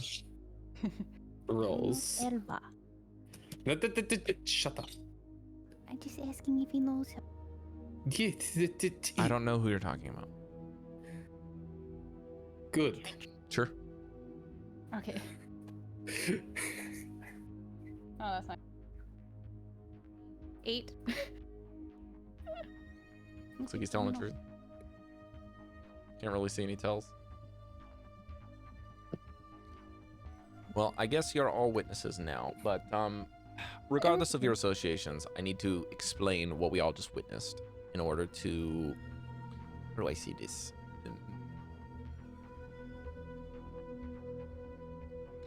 Debrief. Make sure that you are also not in the same camp as this gentleman. Where... Well, I guess it doesn't really matter where that is. I just need to make sure that you all can sign some paperwork for me. And he kind of like snaps his fingers, and you see relatively slowly some invisible thing. Basically there's some floating papers, stack of floating papers, and an ink quill inside of an ink well. Just kind of floats into the room very slowly. Looks like it's kind of bobbing, like it's in someone's hands, but you can't see anything. And he's like, oh, this is so unnerving. He like takes off his hat and puts it on what looks to be another person's head that's carrying this. This is Hans, sorry. This is my unseen servant. Whatever. Sign the papers, please. And if you look through the paperwork, it basically just says witness protection. And also that what you saw is true for the evening. It's a very vague work, but he's just like, I just need a signature, that's all. And you guys can sign it or not, whether you want. But then he explains, he's like, I've been tracking this person for a while. He's been constantly at the gate duty. I have reason to believe that Mr. Dobbins has been receiving bribes from someone, but I don't know what for. And tonight, checking through the crates, I believe that he is not only needs to be indicted for corruption, but would probably be in his best interest, as he's trying to two-time 2 different families and will likely be killed. 2 times 2 of the family? He's accepting bribes from 2 families from Shady Creek. You don't work from the family, do you? Do you? What? You don't work for a family? Why would I work for the families and indict somebody inside of our justice system? Does that make any Don't know. sense? People do weird things. Which 2 families? I have reason to believe that he might even be behind what was going on a couple days ago with the creatures. That's the main thing, but tonight he is now showing signs that he is potentially working with the Germains. Or that someone is distracting things, but either way, we're just going to indict him on the thing we have the clearest thing at the moment, which is his association with the Udalots. But there seems to be more into this, which is why I didn't want to capture him this evening. There's more to it than that. So I may or may not be... how would we say this? I don't think that we should apprehend or restrict his movements right now, because his corruption is revealing things, because we know that he's doing these negative actions. If he's doing these and it's killed, perhaps that's his justice in and of itself. But if he's continually doing this corruption, then I can track what's going on, and we can very quickly figure out who is and what is involved, which is far more valuable than stopping it at this stage. I just want to make sure that you are going to give me your promise that you will not only sign these documents so that I can indict him in the future when we decide to, and that B, you will not do anything about it right now. Or report this to your superior officers. What's that? I already did. With the message I to the person who got me to do this investigation. Don't. What? I've been. What is their trying to rank get a sense or of him. association? Are they with the Crown's Guard? Are they with the Righteous Brand? I will let him talk. He seems to be. I'm gonna put a hand on this guy's shoulder. Do not worry about it. We're in good hands. Don't. You ask were questions. talking with the Aegis this evening, and you were going to sign up, weren't you, Mr. Ruka? I'm not answering a single question of yours right now. We are on the same team. I'm not asking questions. I'm stating facts, because I was investigating all of you while I was in there. No, my bad. I thought you were going to ask a question. No, it was more of a rhetorical question, because I know that all of you are new recruits and are working together, not only in this evening's instructions, but sometimes I've been seeing you going off with some other people. I have reason to believe that you are also in some sort of negative approach to this, but if you are using this as a guise, I am very deeply interested in your actual connections. So if you want to clear that up, then perhaps I can clear your names while we're here, and we can 2 birds with 1 stone this. You are all very suspicious. No. If our superiors think that it is worth sharing that, then they will contact you. There's a knock at the door. And it's not hard to see, because the streets are generally pretty decently lit, even at night. You're also in like a relatively populated city, okay? There's 2 figures at the door, and immediately you recognize both of them are Telva's people. They're the 2 Telva's people, for sure. They're right at the door. Shit. A turn. Do you not like him? Rob, I wouldn't be here because I had to stealth away, and that would have taken time, I think. Sure. So you can witness where they're at, if you'd like, and you can see that Telva's, you just know after a little while, 2 people that are Telva's right and left show up at the door. Okay. Yeah. But this does take a little bit of time, and that's because Layla actually messaged her. Yeah. And they have been basically following your actions Right. from a distance to make sure you guys are okay. Right. Did Telva's message back was announced in the group, or was it just back to The Layla? only Just communication was Layla. Layla and Just Telva, that's me. it. Okay, so we didn't hear that. Who are they? Let them in. We all know who they are. All right, fine, we do. Is that a threat? Just let them in, please. It won't be harmful for you, I promise. You're not in trouble. He's like, well, if you'll excuse me, I have to go break the spell. 1 second. And he goes over the door and then like traces a rune, and the spell breaks, and he opens the door, and you see that they both walk in. Good evening. I jump off the roof. I'm gonna say, Chifa, these people are really, really good at their job. I'm gonna give them a roll to find you. What was your stealth? Can you roll stealth for this one? 20.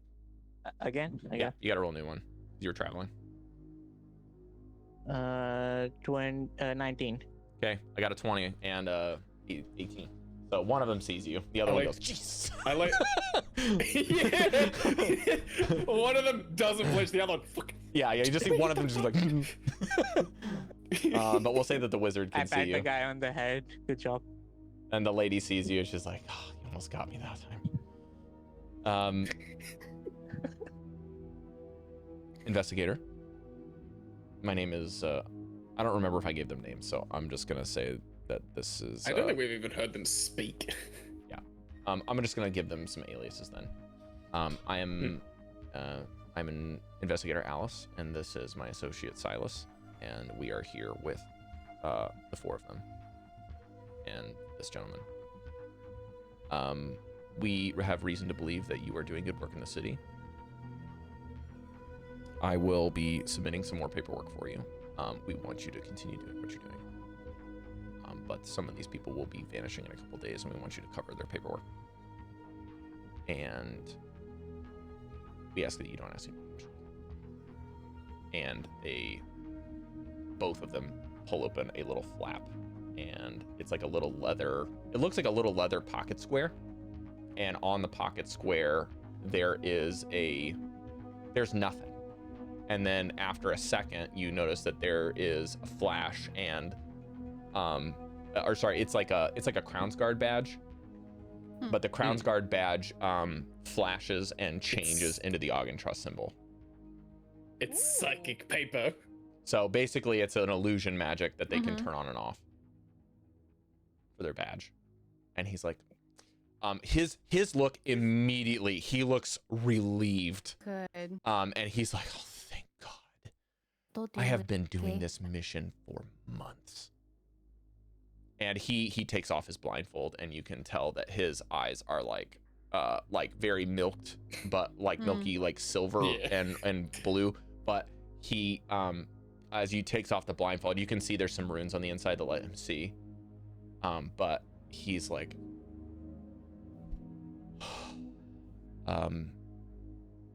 did you all sign the paperwork? I look to the two other investigators and just like I go over, not a question or issue, instantly sign it.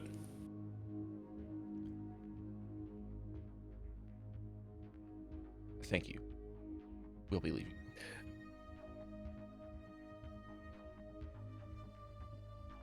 Thank you both. I'm sorry to bother you. And they smile at the investigator. Layla, good work. Did they say my name? No, they say Rose. I'm sorry. Oh, okay. They say Rose. Okay. They say Rose, good work. Because you contacted Yes. them. So they know that you're the one that put them in. Yeah. And then you notice that Alice, the woman that has the kind of wizardry robes, rubs a coin. And then you guys depart as a group back to... Wait. Are we departing with the investigator? Mhm.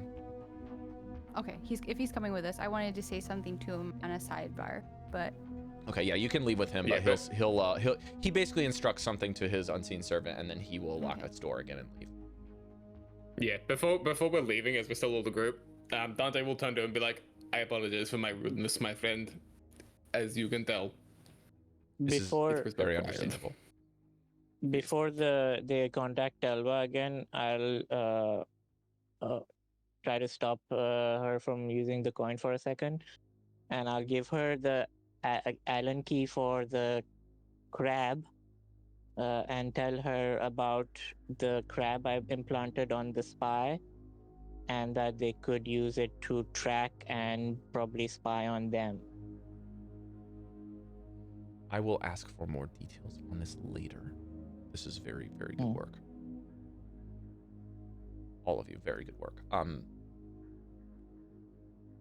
I need to contact our boss, and looks at the investigator secretly, and I'll get back with you.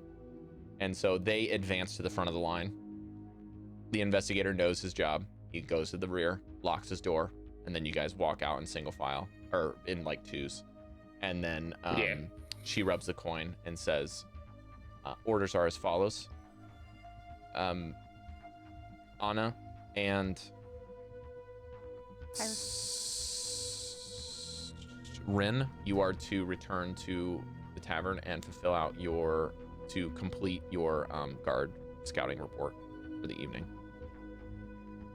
The rest of you are complete in what we can accomplish for the evening. So you will be returning with us. As far as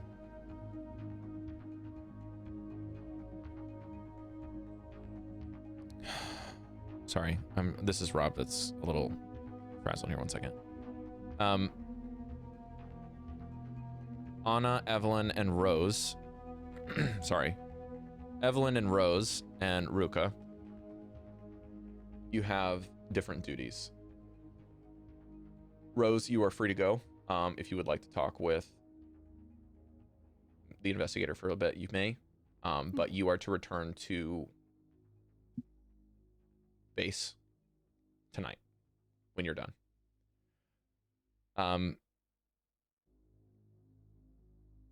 Evelyn, you are all to return to base now. And Ruka, you are to make sure you contact your new contact. Make sure that you are to wrap up what you think is necessary for your evening's task, and to report to base tonight afterwards.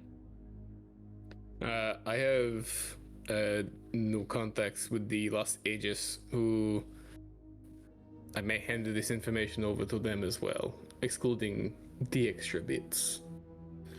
Your discernment is most appreciated.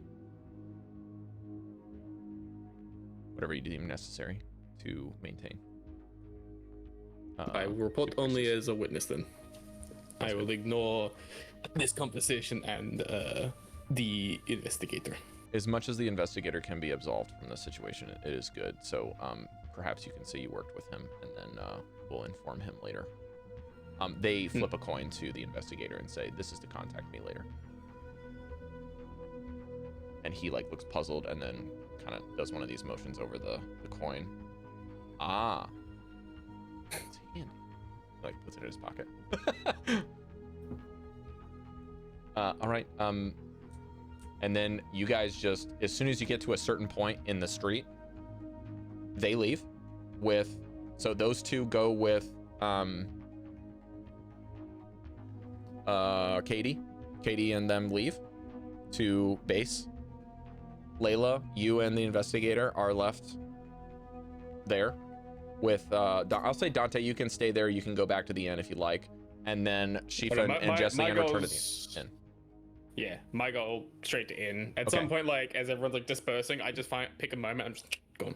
Okay, so you three return to the inn. But Shifa and Jesliann will return together. Dante can stagger or go to with them if you want. And Layla, you're left with the investigator in the essentially halfway point in the middle of the street.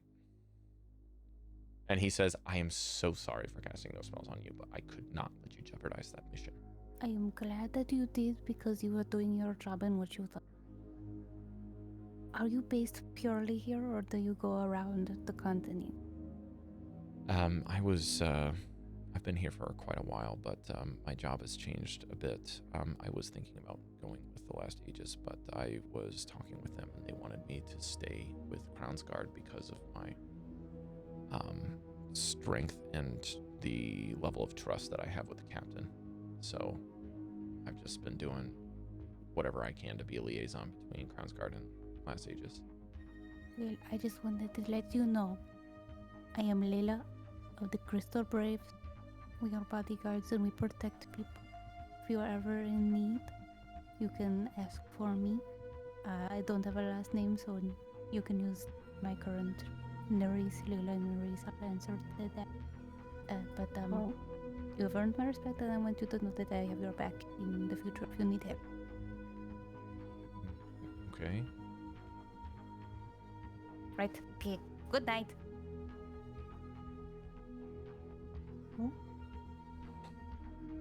I walk He just stands there puzzled, puts his hands on his hip for a second, reaches into the pocket, flicks the coin, turns it over, fuck, tails, and puts it back in his pocket and then walks home. Now, what we'll do here, I don't know when Goldy's gonna come back. It sounds like something's going on. We'll just time skip if you want. Unless there's anything else that you want to do in there. I think the only other thing would be if Dante really wants to say anything, you just tell me what you want to tell them. They ask no questions. They're just like it's literally just reporting what I saw with because Dante through the whole time is just writing everything down, bar the investigative bit and everything after. It's just Grell Dobbins did XYZ happened, and then that's it. And then that's what he'll just report to them. There's nothing else. Okay. They'll say, do I need to talk with Crown's Guard about this? Or that individual that left as well? Or no? They're going to ask about the person that left as well. Because they did see him leave. The investigator. The Last Aegis? Yes. They're asking you, do we need to... What happened with him? Oh, right. They saw him leave initially. Yeah. What would I say about that?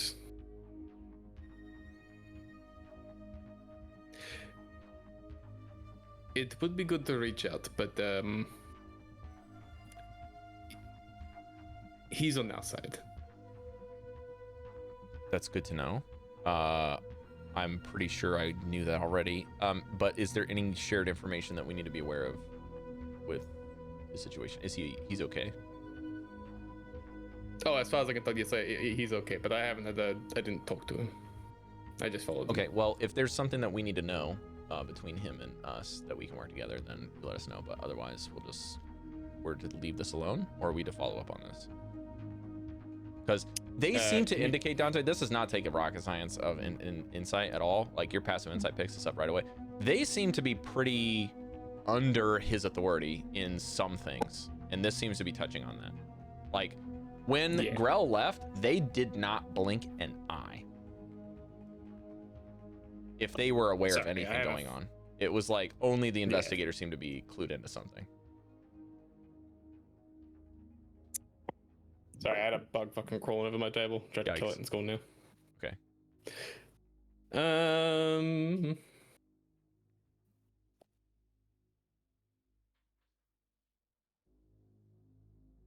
I think I would just say, investigator does not need to be looked into. Grell Dobbins, absolutely. You could perhaps contact investigator at some point, but no, nothing else to say there. All right, then we'll follow up with him and see what he wants to tell us and go from there. Have a good night. You too. You can tell that the other two, even though one of them gave you the notebook, the two guys in charge, that Nox and whatever the fuck the other guy, the specialist guy, they seem to be Raised, pretty nervous, but Captain is cool as cucumber, like very professional. And then the rest of you follow up and head back to base, which is Telvis' place.